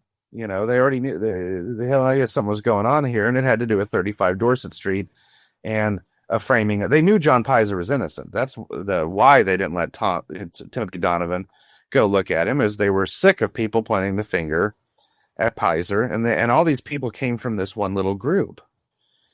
And then, but most significantly to me, and in spite of my these little pieces of evidence I'm throwing forth, and my speculation and all of that, there is no hard evidence. I don't have a document that says Pearlie Paul identified Pizer. So because of that, there out of necessity will always be some measure of doubt that is the course of events. But if you look at the whole, all of these things, maybe all roads do lead to Dorset Street, but not to 27 Dorset Street. You got to look at 35 in this case, and all roads do seem to lead there. And then you have the most astonishing thing that happened is when Sergeant William Thick, aka Johnny Upright, a member of the Metropolitan Police H Division, out of the blue, just, in days and days after the Leather Apron, Leather Apron's name became known, he suddenly says, oh, I know who Leather Apron was John Pizer. I've known the man for 18 years, and whenever anyone uses the name Leather Apron, they're referring to Pizer. Well, if that's true, why wasn't he pulling Pizer in or looking for him on day one when the name Leather Apron hit the press? Well, it's because Pizer was not known as Leather Apron. That is fiction. That's a lie. Reporters tried to find someone who knew Pizer as Leather Apron outside of Sergeant Thick, and they could not. In fact, everyone said he was not known as Leather Apron. So, it's like, but Thick was on a mission, and, he eventually succeeded in arresting Pizer, tried to drum up evidence on him, searched his house, looked at his hat collection, his knives and all of this. And then conveniently, a fellow by the name of Violina shows up, and very, very sketchy fellow. And he says, oh, I saw Annie Chapman struggling with a man. And I think I can identify that man. So they throw Pizer in the lineup with 12 to 24 other men who are pulled off the streets. Violina is then, and Sergeant Thick was in charge of this identity parade. He shouldn't have been, I don't think, but he was in charge of it. And so he escorts Violina out. Conveniently, Violina makes a beeline right to Pizer and says, yep, that's the guy who was fighting with the victim. Well, this is pretty damning evidence. If it's true, it's quite damning. But Aberline and others sat around and talked to this Violina fellow, and the man is desperate to see the victim's body, and he keeps changing his story. And then it becomes two men were on the scene, and then he's just a casual observer, and then he is himself involved in a fracas, and so they're like, this guy is lying through his teeth, and they don't believe. They know he's lying. They won't let him see the body, and and Violina disappears. Well, Pizer is like, man, I'm going to sue that guy. He says in the pro, I'm going to sue that guy. I'm going to sue anyone, in fact, who calls me Leather Apron, because I'm not. And the problem was Pizer, who was in their custody, they were like, we have to let him go. He's clearly not guilty. There's no evidence against this man whatsoever. I do believe that Sergeant William Thicke paid Violini to come in and lie. I mean, I don't see any other way around that. Although, how did he pick him? I mean, he made a beeline to him and said, that's him. Well, that's because he was pointed out to him by Thicke. Again, do I have a document that says, yes, Thicke? I don't have that. What I do have, though, is Pizer in there. He can't leave the police station because there's a mob out there waiting who believes he's the murderer. They believe he's Leather Apron because the press told him so. William Thicke in the press said, this is Leather Apron. Why wouldn't they believe that? So his safety is threatened, and they reach a deal. They will let Pizer appear at the Annie Chapman inquest, which he was not a witness. I mean, he has nothing to do with that murder, but yet he's a witness at the inquest. Why? To clear his name. This is not an obligation of the coroner. So there was a deal made between the police and the coroner, and there was a deal made between the police and John Pizer.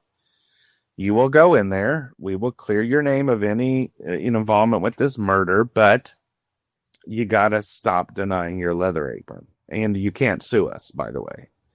Pizer goes on to sue the press as he promised he would. He does not sue Violina. Because to do so, what do you think Violina is going to do? He's going to come out and say, well, I only give evidence because Sergeant Thicke, blah, blah, blah. He doesn't sue Thicke, who also named him as Leather Apron in the press. He just sues the newspapers. He makes a lot of money. But look at his appearance at the inquest. Look at that. He is escorted to the inquest by Thicke.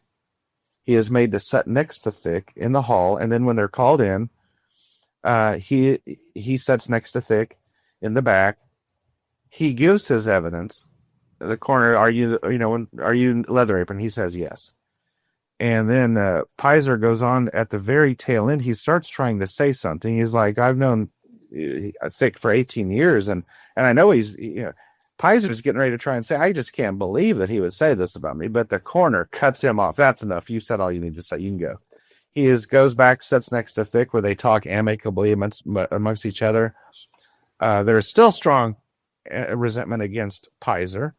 So Thicke escorts him home. In other words, Pizer is never once out of the handling of Sergeant Thicke this entire time. But the end result is because Pizer stood, the press was already on to the idea that Pizer was being set up. In fact, one newspaper even suggested that police authorities assigned the job of framing Pizer to William Thicke. I don't buy that for a second. There's not at all. But I can understand why the press is starting to look at this. Something smells funny. But because Pizer stood up in a public coroner's court and said, yes, I'm Leather Apron, all that goes away. They can no longer accuse, it all goes away. And it did. But do you have an opinion as to why he was asked to account for his whereabouts at the Nichols and Chapman, the times at which they were murdered, but not asked about Tabram and Emma Smith? That is, I don't know that he wasn't asked about that. I know that at that time, both the Nichols and Nichols and Chapman cases were, the inquests were occurring. These are happening right now. Because Pizer wasn't accused. There was no witnesses that put him near Martha Tabram, but there were these witnesses that accused him of complicity in the Nichols murder. So if he could prove that, which he did, by the way, that he could not have committed the Nichols murder, that all in the Chapman murder, he had an alibi for that too. That all goes away because that was the here and now question. And so that's all that publicly that the press cared about. So in private, was he asked, where were you, on bank holiday and blah, blah, blah? Probably so. But of more immediate concern was he's being accused of the Nichols murder outrightly. So he has to prove he didn't do that. And he did. Of course, he had nothing to do with this. Of course, the big question is, why Pizer? If you're going to frame someone, why this guy? Who knows? There's probably an awesome explanation for that. Again, why did William Thicke accuse him? Because Pearlie Paul already had. He was already the guy who'd been fed to the police by Pearlie Paul, who obviously didn't have as much credibility as she once had. But then if you get a cop backing her story up, all of a sudden you can't ignore it. You absolutely cannot ignore it. And the police did take the whole leather apron story seriously. They investigated other suspects as potential leather aprons. Abeling favored Eisenschmidt. He didn't seem to give two what's about Pizer being leather apron. The news reporter I quoted earlier about Pearlie Paul, interestingly says no suspicion is attached to him at present.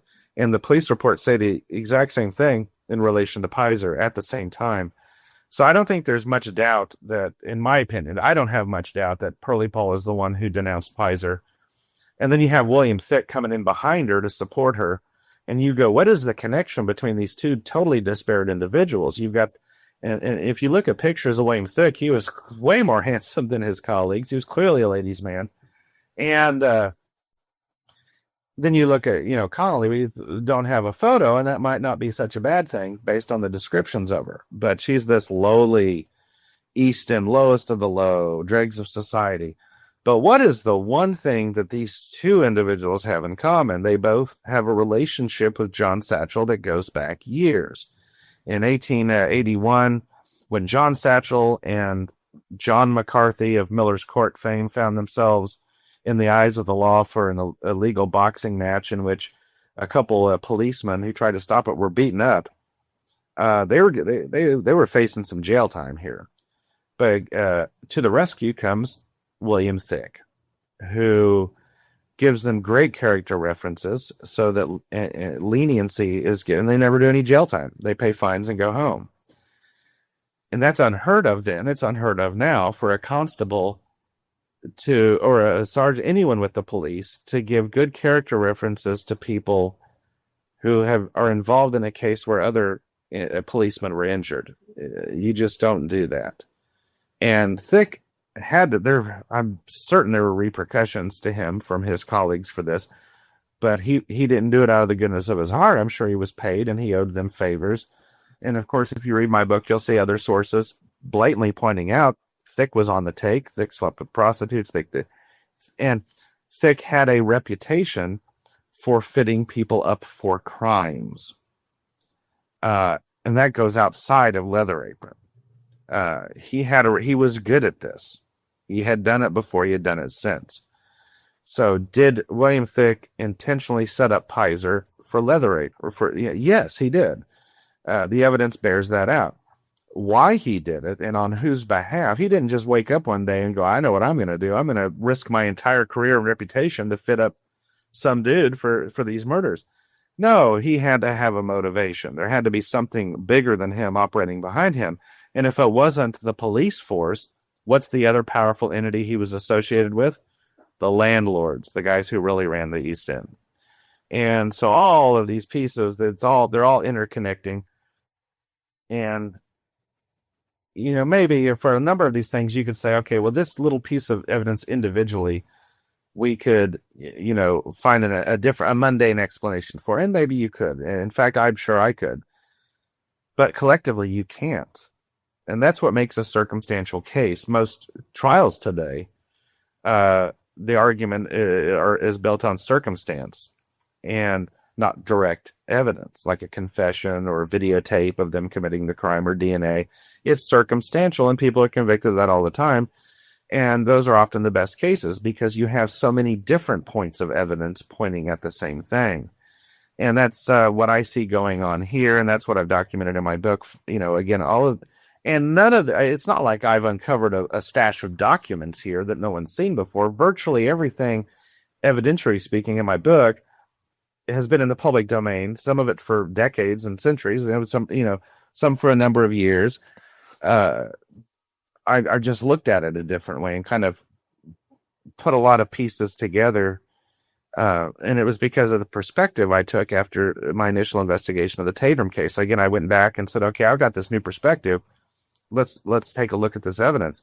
And wow, did a lot of things open up, and disparate pieces of evidence that just didn't make sense suddenly came together and made perfect sense.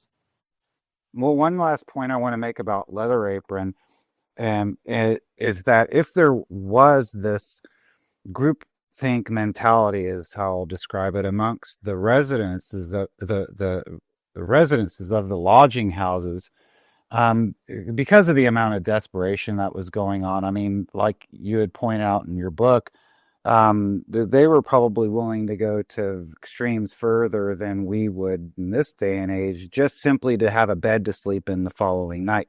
They were, it's almost like, as far, well, I'll tie this in, but as far as going back to Emma Smith, ask almost like asking your parents for permission to take her to the hospital is is essentially how they is how how their existence was dictated. They didn't want to disturb, they didn't want to do anything that the lodging house proprietors would disagree with, because it would put them at risk of not being able to have a place to sleep that night. And that to most of these women was of the most utmost importance.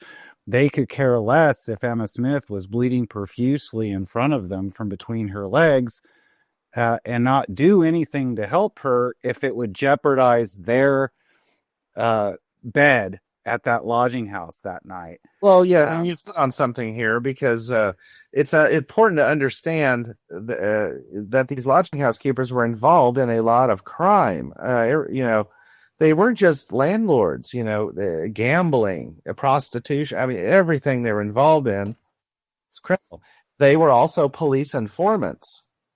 Um, you know, they were police informants themselves. Yeah. So, Well, so I was thinking that if Leather Apron was a man who was going around, I mean, whether he might have existed, sure, but if the descriptions that you read about in the press are accurate, in which there was an individual who people could identify walking around brutalizing the women who were the residents of the lodging houses, I would have think that it would have been Leather Apron that would have showed up on the landing at George Yard Buildings with 39 stab wounds.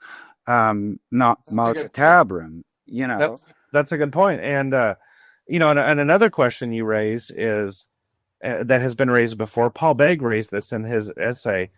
Is that if Leather Apron existed, as this, evil entity stalking and beating up women, why was he not named by someone as a suspect in the Martha Tabram investigation or following Emma Smith?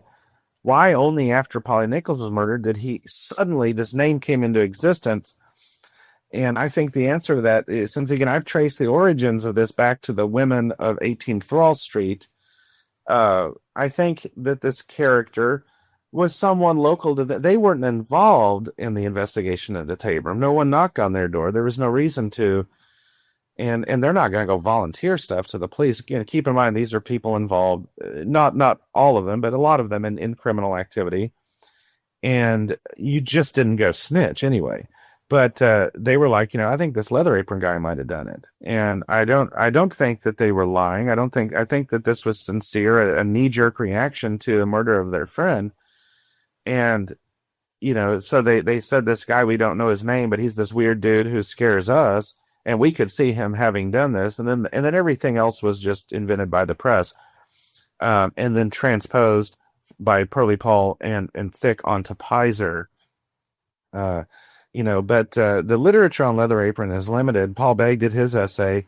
More recently, Simon Wood published an exceptional essay in Ripperologist magazine. By the way, people listening, go to ripperologist.biz and enter your email, and it's a free subscription to this the absolutely indispensable journal on Ripperology. It comes out every couple months. It's an ebook. It'll be emailed to you. Absolutely indispensable. But Simon Wood published this article where he took, he kind of built on what Paul Begg had started and took it to the next level.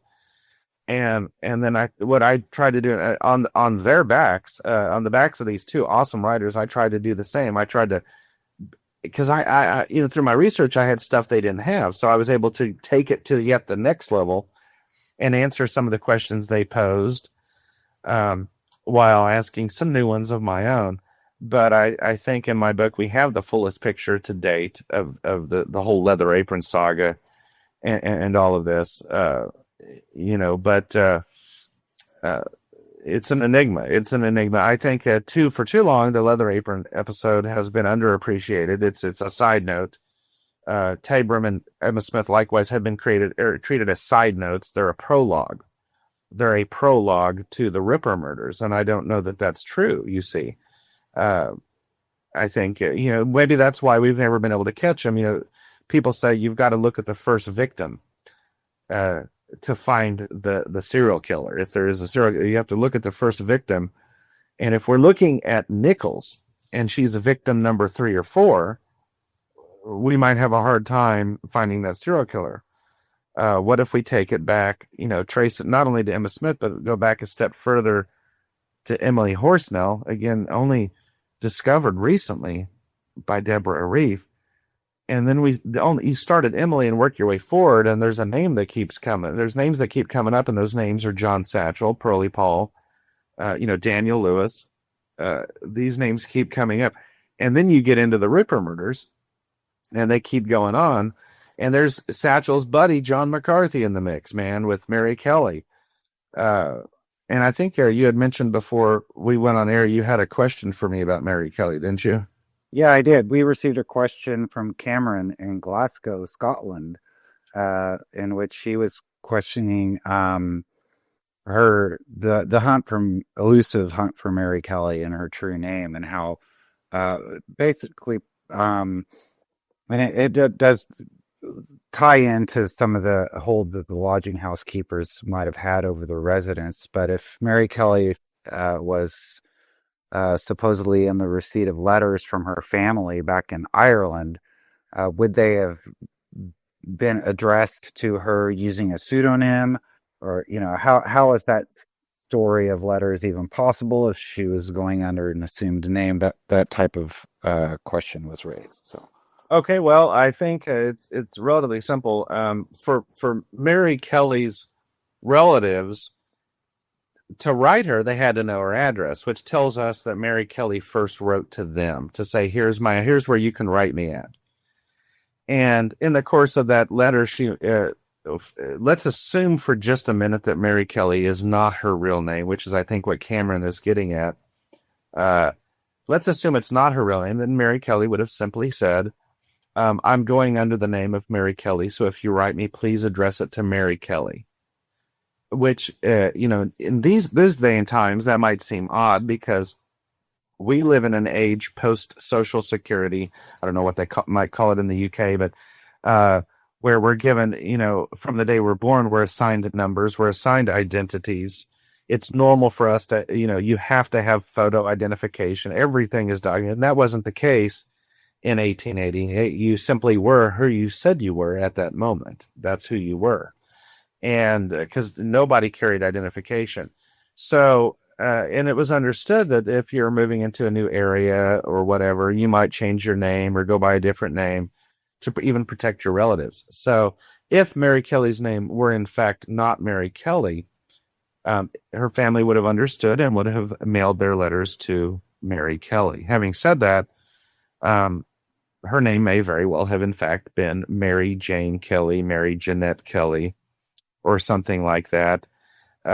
John McCarthy, I think, knew her very well. It's been suggested they were actually related, which is not impossible. John McCarthy and his friends, John Cooney, another lodging housekeeper involved in the case, had relatives on the London stage who were very well known, very popular. Mary Kelly, it was rumored in the press after her death that she claimed to have had a relative on the London stage, which means she may have been related to John McCarthy. She may or have been related to John Cooney. She may have been related to neither. But I frankly think I don't think she was related to, in my personal opinion, that's all this is. She was not related to John McCarthy. I do think John McCarthy was having sex with her. Just as he was having sex, I believe, with Mary Ann Austin, again, murdered in 1901, and other women. It was one of the perks of what they did, just like William Thicke availed himself of these. And incidentally, William Thicke is the only contemporary officer to ever be named by anyone at the time as having been Jack the Ripper. Mr. Hazelwood wrote letters to the police claiming his belief that Thicke was Jack the Ripper. I don't think he was, but it's fascinating to think that he would be seen that way. And I think that's a result of his dark dealings. But Cameron out there in Glasgow, you live in a beautiful land, and I appreciate the question.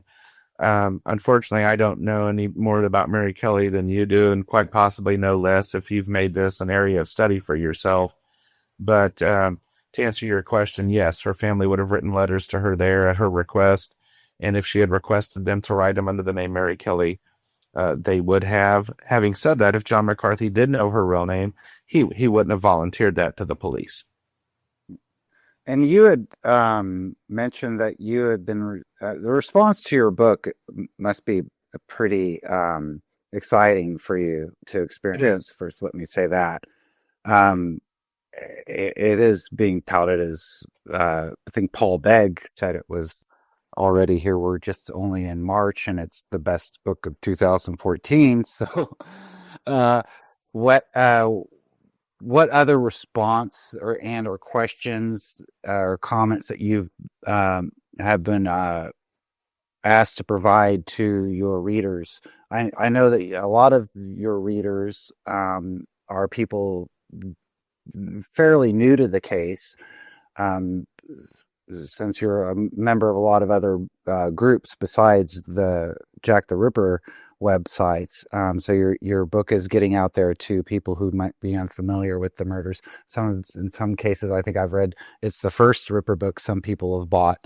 What are some of the questions that you've had to answer from readers, like privately or on different websites like Facebook and things like that? Well, and you hit on something there too when you talk about readers outside of a lot of us who are involved in the internet community of Jack the Ripper, like on jtrforums.com, casebook.org.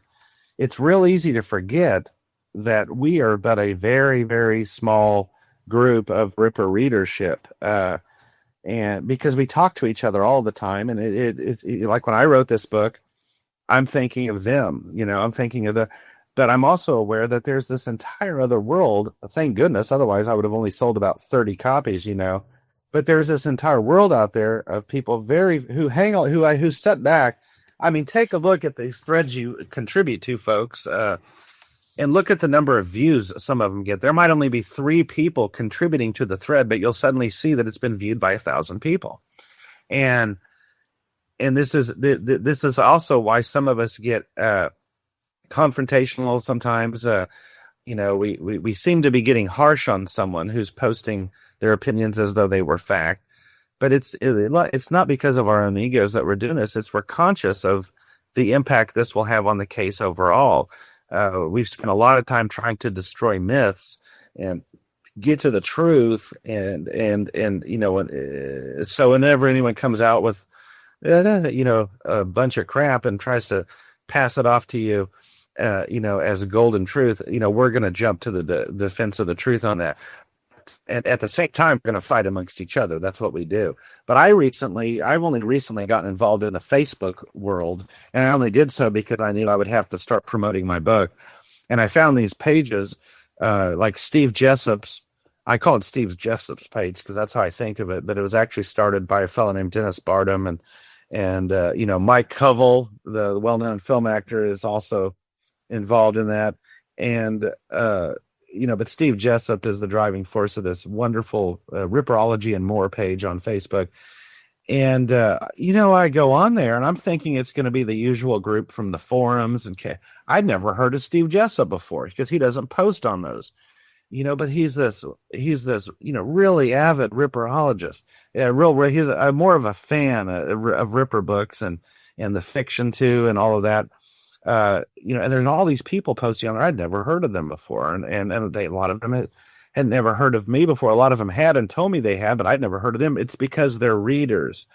And And it reminded me of like, wow, we do have an awesome responsibility. Those of us who, for whatever reason, we decide to publish on the case, whether it be for Ripperologist or our own books, we have an awesome responsibility to those folks to do our best not to steer them wrong. You know what I'm saying?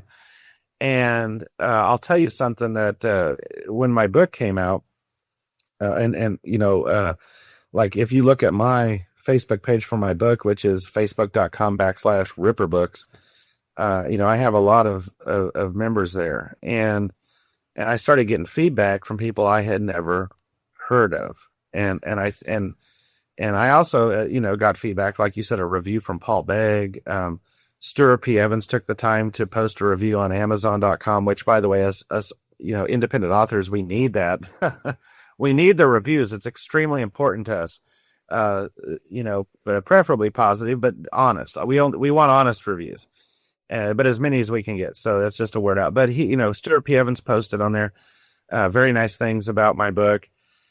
But equally, and I think maybe even more important to me was to see people I'd never heard of who actually spent their money to buy my book, took their own time out of their lives to read it, to ingest it, to think about it, and then to go online and talk about it. That's pretty awesome. Whether they're telling me I'm full of crap or they're agreeing with what I say or what have you, the fact that that they did this, and I have to say, very few people have told me I'm full. I don't know that anyone's told me I'm full of crap, but there are, thankfully, people who don't, just arbitrarily agree with what I say because I say it convincingly. I don't want that. I like Edward Stowe, an exceptional researcher, tearing me apart on the forums, and he and I go back and forth. He probably thinks I'm mad at him. And the reality is he's going through my book and studying it. And that is a huge compliment to me. And he's questioning things, and that's what he should do. Because that's what I did, and that's how this came about. We should question these things. We should look at them and see if there's any substance to them. I published this book because I do believe the things I say, for the most part, are founded in substance. There is truth to it.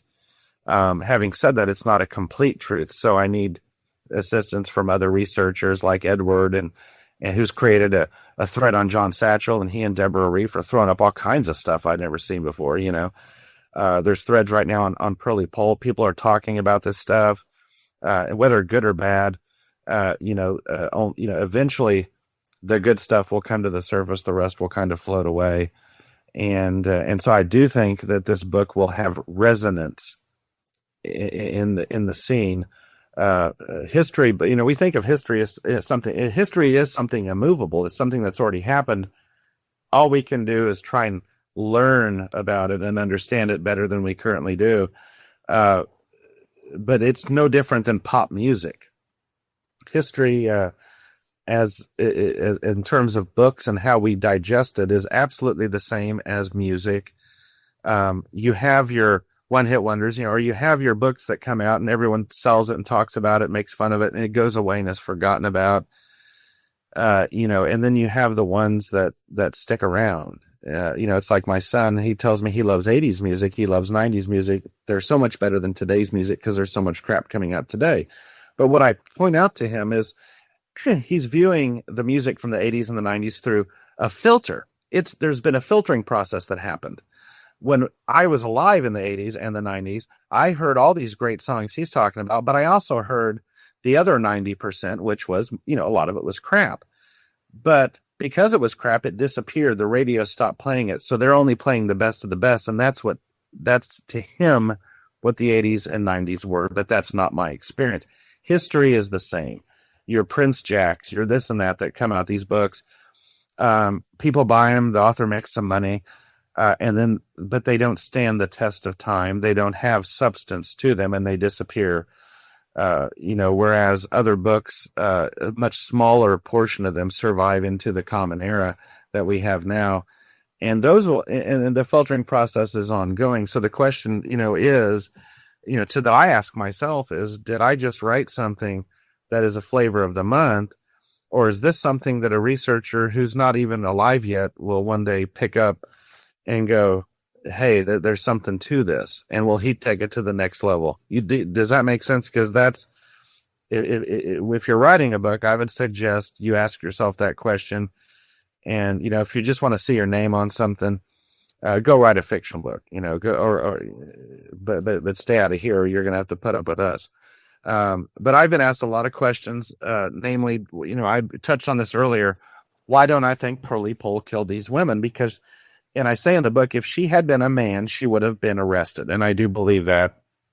And, but she wasn't a man. She was a woman. Jack the Ripper, or whatever you want to call him, the Whitechapel murderer or murderers, were almost certainly male. That doesn't mean she didn't participate in a murder. She could have killed Martha Tabram. She may have been on the scene of one of them, but I don't have any reason to know that, or necessarily to think that. I think her role was more of, after accessory after the fact, so to speak, and possibly before the fact if she knew a murder was going to happen. But then that raises the question, were these premeditated murders? Was Martha Tabram a victim, or was she a target? I don't know. Polly Nichols, was she a victim? Was she a target? I don't know. What I do know is that according to one of Polly Nichols' friends and the last person to see her alive, she was worried. She was worried about something. Nichols was worried about something, and that something had something to do with the lodging house that she had just recently moved into. She didn't like it there. She wanted to get away from there. Now, for all these years, we have thought that she was talking about the White House, but she wasn't. She was talking about 35 Dorset Street. Emily didn't know that's where she was staying. Why didn't Polly want to say that? Why did she keep it a secret? Why was she so desperate to get away from that house that she was back at 18 Thrall Street begging for room and board on the night of her murder? Why was she and then she shows up blasted drunk later. She wasn't going back to 35 Dorset Street. That's all I know. She wasn't going back there. I don't know why. Anywhere but there, it seems. So, and then she's murdered. Is there a connection? It seems to me like there's every possibility there is. Yeah. Well, you had mentioned, and it's evident in your book, it was really refreshing, your book, to read, in the respect that, not ashamed to admit that you don't know the facts. There's not enough that has been discovered yet. Maybe it's out there. You don't have the resources, or it just has, there could be an archive thrown online tomorrow that could turn the entire case upside down, that we just don't have access to. And you're really honest in your book in saying that, to your readers, that, I don't know this for a fact, but this is an avenue that might need further exploration. Maybe down the road we'll discover, that I'm wrong or that I'm right. And your book led me to go back and reread Simon Wood's piece on Leather Apron in Ripperologist that you mentioned earlier. So it will hopefully spur this reexamination of some of the earlier murders preceding the Canonical Five. So if you'd like to talk a little bit about where you see avenues of research headed in the field, how you view Ripperology as evolving. Sure. Well, you're definitely hitting on some things here. You talk about Simon Wood. I mean, here's a guy who's, from my perspective, he's been around forever. He was there in the 70s to debunk the myth of the royal conspiracy. He was there in the 90s to help debunk, to some extent, the Maybrick diary, the James Maybrick idea that he wrote a diary and was Jack the Ripper, because the diarist had referred to some of Simon's earlier research in the book, and then now Simon, going, now we're in the 21st century, and he's continuing to put out fresh, new, relevant ideas. And he takes a lot of flack for. He's taken a lot of flack for me over the years, and everyone else, and as we all do, when again we step out on a limb. But he's one of my favorite writers because he does that, and I don't agree with a lot of stuff he says. 10 years ago he was there, taking on Francis Tumbleton, created an amazing article called "Smoke and Mirrors." That I know has made some people not such big fans of his who believe Tumblety was the Ripper, but he wasn't, But these things are important. You have to do this. And Ripperology, like anything else, comes in trends as it evolves, is what it does. It moves through phases like anything else. And the most important thing that's happened to Ripperology in recent times has been the advent of online databases. That's so new. And as we find tons and tons and tons of stuff, most of this is not even online yet. So there's so many more discoveries that will happen. There's no question of that. But we've got people like the late Chris Scott, who will recently passed and is going to be just we're just agonizing over it. Not only because he was an amazing person, but the loss of his skill to this field cannot be measured. Paul Kearney, who we know as Nemo on the forums, had done a tremendous amount of research on a very interesting suspect named William Granger that I still hope his work will see the light of day. He recently passed. And fortunately still with us, we have, the likes of Keith Skinner and Deborah Arif, Rob Clack. All these people are constantly finding new stuff, and it just blows you away because this case is 126 years old. But like I mentioned in the book, because of technology, the further we get away from the Victorian era, the closer we're able to see it, because all this information becomes available to us. And my book would absolutely not exist without the people I've just mentioned, who took the time and did the digging to find all this stuff that I reference in the book. It simply wouldn't exist. And myself as a Ripperologist, it was so much the better for it. But you have to be conscious that what we have now, we're going to have so much more in the future. And that's why I had to get this work out, was so it could get in the conscious of these people who I respect. It would at least be in the back of their minds. So as they make new discoveries, they might go, oh, this is relevant. And, and that's already, and the book's only been out 6 weeks. That's already happening. Not necessarily because of my book, but it's like Deborah Reef is researching Timothy Donovan, the 35 Dorset Street lodging house keeper, to find out if he's the same Timothy Donovan who beat a woman. And guess who showed up at this person's, trial to give him a character reference? Sergeant William Fick. We don't know if they're the same person. It may be totally irrelevant, but it might be extremely relevant. So that's where we're moving. Now, I think with my book coming out, which looks at non-canonical victims, and by pure coincidence, 1 month later, just this month, another book came out by none other than, Paul Begg, who I keep mentioning, and I sound like a fanboy, and maybe I am to some extent, but Paul Begg and John Bennett, the old and the new. I don't want to call Paul old, but I mean, he was pre-centennial, and John Bennett has proved himself over the last 10, 15 years, again, to be one of the absolutely just indispensable researchers to the field. They've paired together to write books, and their latest offering is my favorite of theirs. It's called Jack the Ripper, The Forgotten Victims. They spend only 9 pages of the book talking about the canonicals. The rest is all just non-canonical goodness. And this is a book I need as a Ripperologist, so that I can, until I did my book, I hadn't studied Emma Smith and Martha Tabram, and I still am totally ignorant on Frances Coles, Rose Mile, all these other women. I'm not an expert on their cases yet. I am on Elizabeth Stride. I put myself against anyone on that case. But all these others, I really need to learn my stuff. So this book is absolutely indispensable. And I do see that becoming a trend. there's a book that's been written by S. Ryan Gourier called, well, I don't know, the Tim's Torso Murders or something to that effect. It's a book about those. He's researched it since the 90s. He's trying to get that book out. I can't wait to read it. Deborah Arif and Rob Clack, also experts on the torso murders, which I'm extremely fascinated about, but more ignorant about than I'd care to be. I'd like to learn everything there is to know about them from these three individuals who studied him for years. And maybe someday they'll get their book out on those cases, and we'll all be the better for it.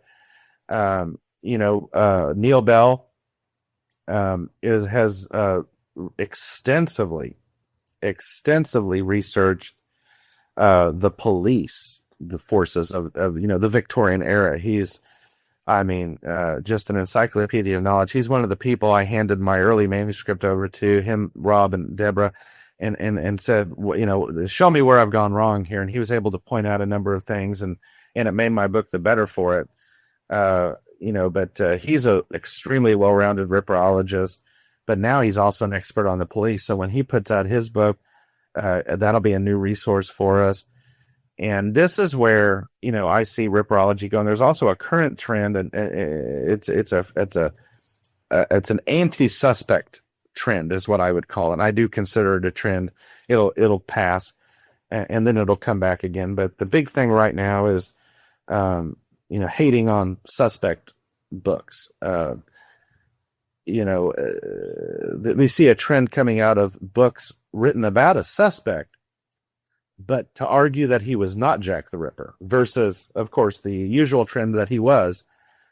Prince of Quacks came out a number of years back arguing that and convincingly so, that Francis Tumblety was not Jack the Ripper. Most recently, we have Helena's book on George Chapman that has come out, an exquisitely produced book.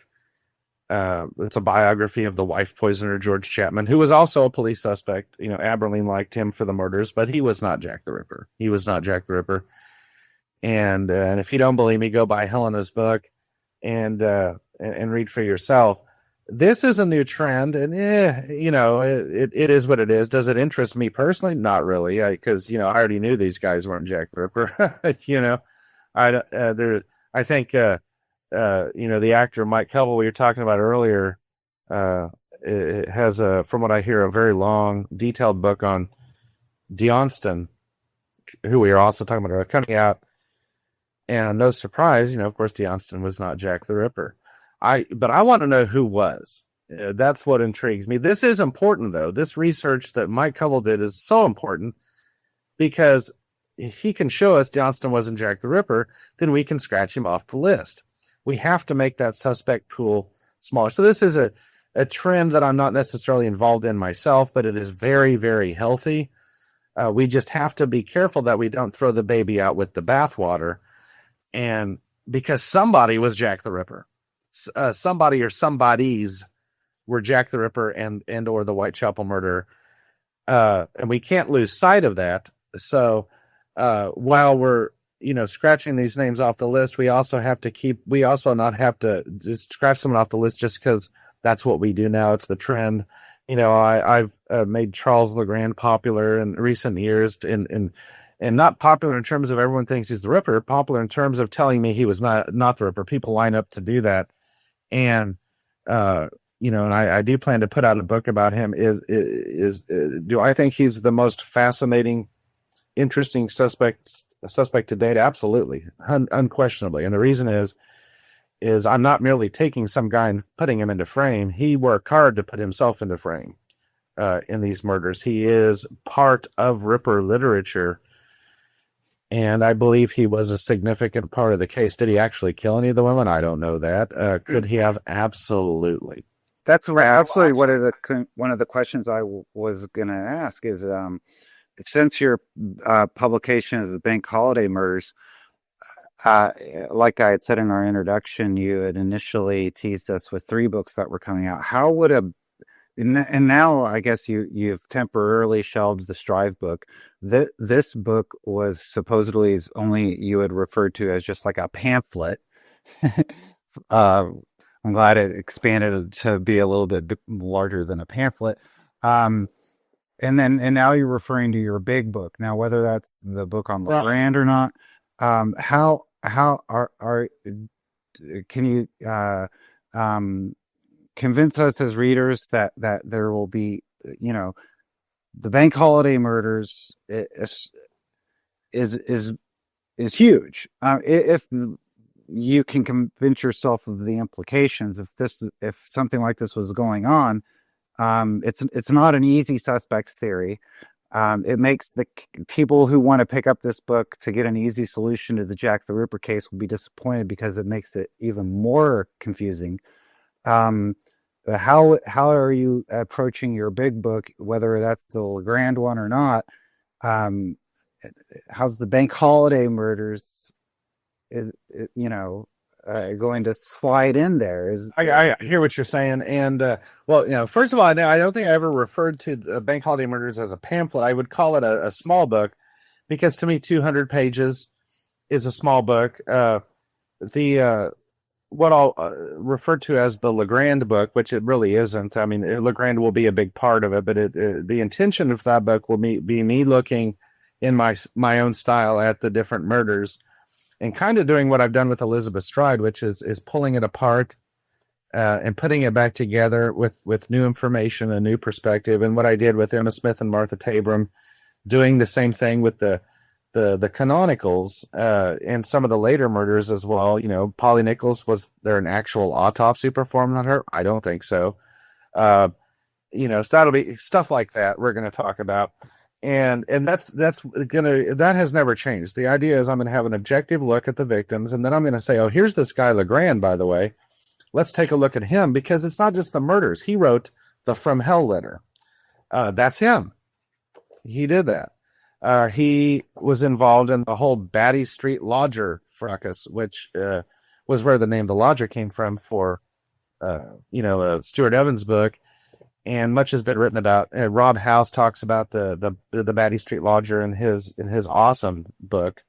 That's Robert House. If you don't have his book, go to Amazon, type in the name Robert House, and buy it. Scotland Yard's prime suspect. But here's Legrand in the midst of all of this. He just keeps showing up. He shows up. You've seen the movie From Hell, and you've seen them talk about grapes. Oh, he fed him grapes.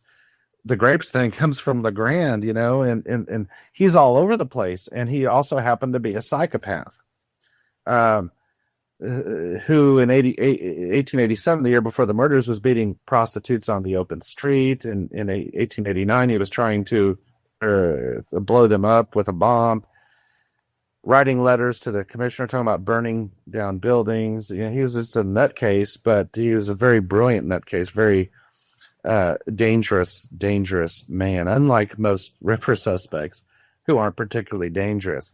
But the question, that is, you brought it up, a good question, is people are like, okay, the bank holiday murders is just some attempt to dovetail this in with Legrand, and the answer is absolutely not. When I was writing this book, Legrand, I put all that out of my mind, because I didn't know where this would lead. Yeah, not necessarily is it an attempt to dovetail it into Legrand, but will the readers of your eventual Legrand book stop and think, "Hey, wait a minute, Tom, what about the bank holiday murders?" Oh, I'm gonna hand it to him on a silver platter, because you know what I'm saying. I mean, you establish a kind of pattern of subterfuge involving the lodging house keepers, the residences of the lodging house, and the police.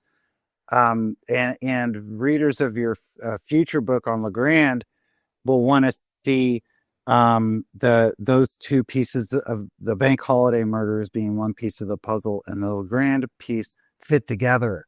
Yeah, because like yourself, we're just looking for a solution to this thing. And if I'm reading the bank holiday murders and I'm thinking to myself, wow, this Tom Wescott guy thinks he solved this thing. Even if you don't think that, but if your reader gets that kind of opinion, based on your writing style and how it's presented, that, oh, Tom thinks he solved this thing. Then when we read the Legrand or your big book down the road, I just wanted to asking myself, what did Tom just forget about everything he's just written in the bank holiday murders? Where's Satchel? He had his fingers in all this as well. one of the here's the thing. The reason for the bank holidays book is because there was just too much stuff to put into that book. So now I have the luxury of being able to condense it. All this stuff I can condense it into a couple chapters and just tell everyone, if you want to learn more about this, go read the bank holiday. That's also an advantage of writing essays for Ripperologists, is you can expand on something in an article and then condense it in your book and refer readers back to the article if they want to learn more. And but yes, you ask a good question, and you're not the first to ask me. You know, but one, I did not have an ulterior motive when I came up with this book of I'm arguing for Legrand without actually mentioning him. That's not true at all. I'm totally prepared for this to lead somewhere else. But the reality is, if you what I want from a reader is not to come away saying Tom has sold, I don't want to convince them I've sold the case. What I want them to do is read it and go, man, Tom was fair with me as a reader. He was honest with me, and I feel like I got more than my money's worth out of his book. I learned new things, and I can at least I can trust his motives, even if I don't agree with everything he says. And that's how I approach this. Now, here's the thing. Charles Legrand was involved in the exact same criminal activities as the landlords, or the men I call the Lords of Spitalfields. Charles Legrand was he was hired on as he worked for George Lusk as a detective, private investigator with the Whitechapel Vigilance Committee. One of the reasons he would have been hired was his familiarity with the East End. So clearly Legrand had a presence in the East End prior to the murders. So I think it would be a remarkable if he could have achieved this without having come to know John McCarthy, John Satchel, etc. However, it's kind of like Darwin. I'm not personally a big believer in Darwin's theory that we came from apes, because, the missing link that keeps me from being a believer. Where's that missing link? Where is it? And it's just like here, I don't have a document that says Charles Legrand knew John McCarthy or something to that effect. So I can't say that. What I do know is Pearly Poll disappears from the scene, and then the double event happens, and instead of Pearly Poll showing up to throw the investigation off track, Charles Legrand shows up and throws that investigation off track. That is fact. However, was he just an opportunist? Was, what was going on there? Or was he covering for himself? I have my own ideas, and those will be explored in the book. Do I think it's possible that Legrand was maybe stalwart man with Pearly Poll in Churchyard? Absolutely. Or Church Street? Of course it's possible. It's equally possible it was one of McCarthy's boxers, or it was William Granger. It was Kosminski. It was certainly not M.J. Druitt. It was certainly not Francis Tumblety. It was certainly not George Chapman. I do think my research, if you read my book and you think it's credible and that we're on the trail of the actual assassins, then that by itself eliminates an awful lot of suspects. But it doesn't eliminate them all. It does not eliminate Kosminski, who intrigues me. It does not eliminate William Granger. It absolutely does not eliminate Charles Legrand. But while the problem with this is these are criminals we're talking about, and they didn't take out an ad in the paper to announce their next criminal activity. So you're not going to find a written trail for 99% of the stuff they did. If they happen to get arrested together, as we were very fortunate that some did, so we have this evidence. But if not, then there is no paper trail. There's likely not going to be a discoverable link between them, and that's unfortunate. I hope there is out there, but it's very doubtful. So in the end, if I'm going to argue that Charles Legrand was operating in tandem with the Lords of Spitalfields, I'm entering the realm of conjecture, and that's all it is. And that's no stronger an argument than any other author has put forth. But we have to, so instead, what I would ask a reader to do is just look at all the different pieces. If they come away thinking the Lords of Spitalfields look guilty for these earlier murders, and they come away thinking Charles Legrand looks pretty good for some of these later murders, then they might consider the possibility that they are in fact all related. Um, but it's important for me to say I'm personally not convinced that of anybody's guilt. I'm not convinced. I think Charles Legrand's an exciting character. I think he's important to our understanding of the investigation as it happened, police opinion, this and that, the connections he had to certain, people like Sir Robert Anderson, Melville McNaughton, the Times newspaper. All of these things are potentially explosive, especially if he were ever publicly accused of being the Ripper, and he was tucked away instead in prison and put away and silenced up. And all of these things are very fascinating. The future of Ripperology is interesting. I intend to be a part of it.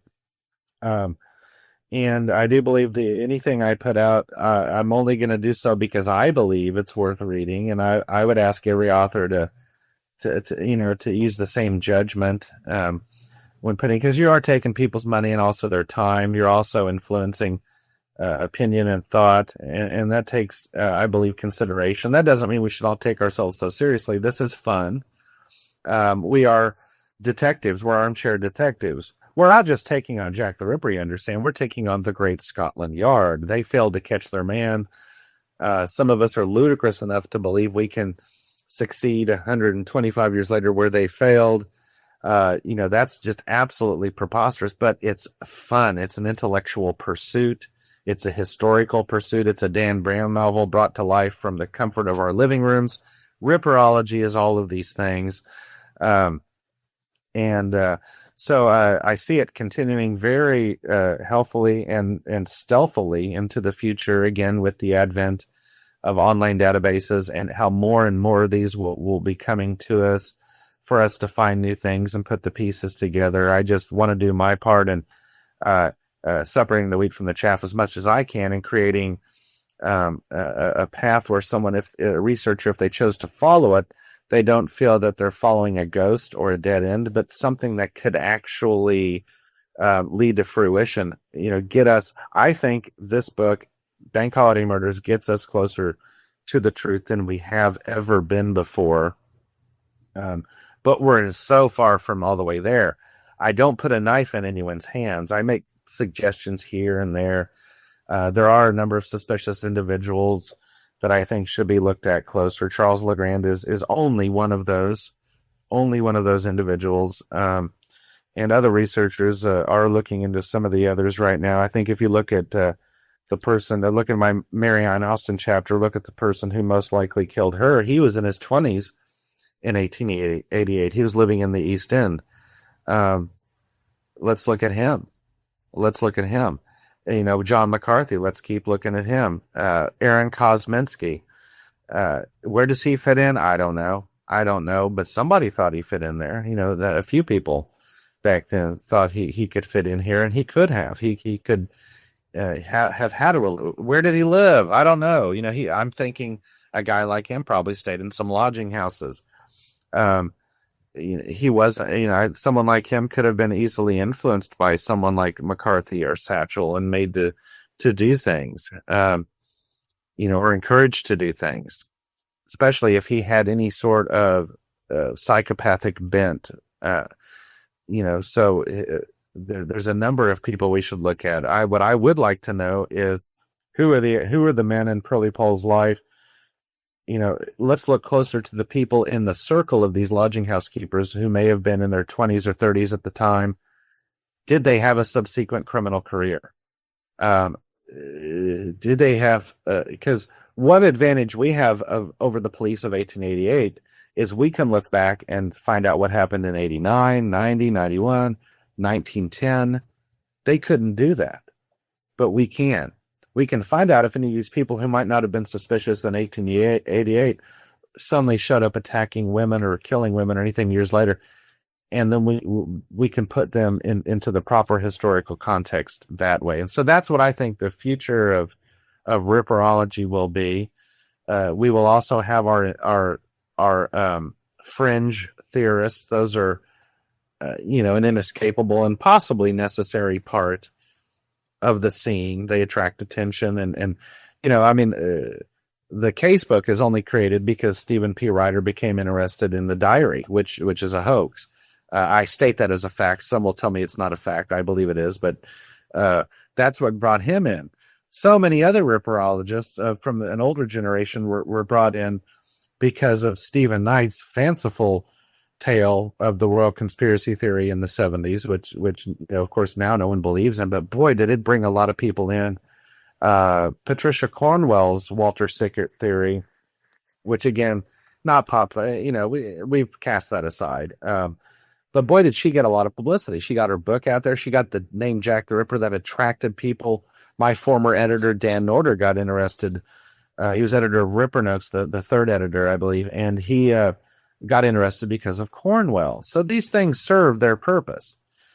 When the Van Gogh Ripper book eventually comes out, maybe it will, maybe it won't. That's sure to get talked in the press and get people laughing, but somebody is going to see that and go, what is this Ripper thing all about? What is, Van Gogh? Could it really be him? Let me look at this. And that person will be our next Chris Scott. That person will be our next Keith Skinner. That person will be our next Deborah Arifa. And so they have their place in Ripperology. As for me, I'm just gonna stick with what I know and trying to expand on that and see if I can't change my mind a few more times before I'm done. Well, you had mentioned just a few minutes ago how fun Ripperology is, as well as it being a serious study. And I just want to say, after 10 years, let's say, of me following your writings both on the internet and in the journals, it was extremely fun being able to speak to you for the first time. And I'm sure our listeners will be thrilled to be able to hear you as well, those who have been accustomed just to reading your written word and in your book. So I really appreciate you giving me the opportunity to speak to you on the podcast. Well, no, I you know what? It's my honor, Mingus the Merciless, that you would have me on your near legendary program now. But I want to let people know who are listening to this. If you haven't, or if you don't already have my book, or you're just learning about it for the first time, it's called The Bank Holiday Murders: The True Story of the First Whitechapel Murders, written by Tom Wescott, and I've published it at this time exclusively through Amazon. You can, Amazon.com, Amazon.co.uk, .ca, wherever you live in the great world, you can get this. It's in paperback and on Kindle. If you're a paper person and you purchase the paperback, you can come back later and purchase the Kindle edition at a reduced price. I did that because I personally, there's a lot of Ripper books that I own both in paper and on Kindle, because Kindle's word searchable, and that makes, for a researcher, man, that's awesome. So anyways, I hope you enjoy the book, and you can find me on Facebook. You can find me at the Howard Brown's JTRforums.com and Stephen P. Ryder's casebook.org. And hopefully you'll be hearing me again here on Rippercast. And that was Rippercast, a one-on-one interview with Tom Wescott, the author of The Bank Holiday Murders. I want to thank Tom again for being on the show.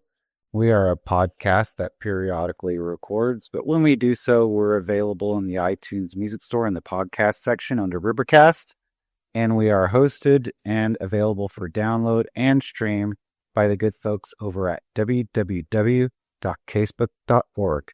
I want to thank you for listening, and we'll see you next time.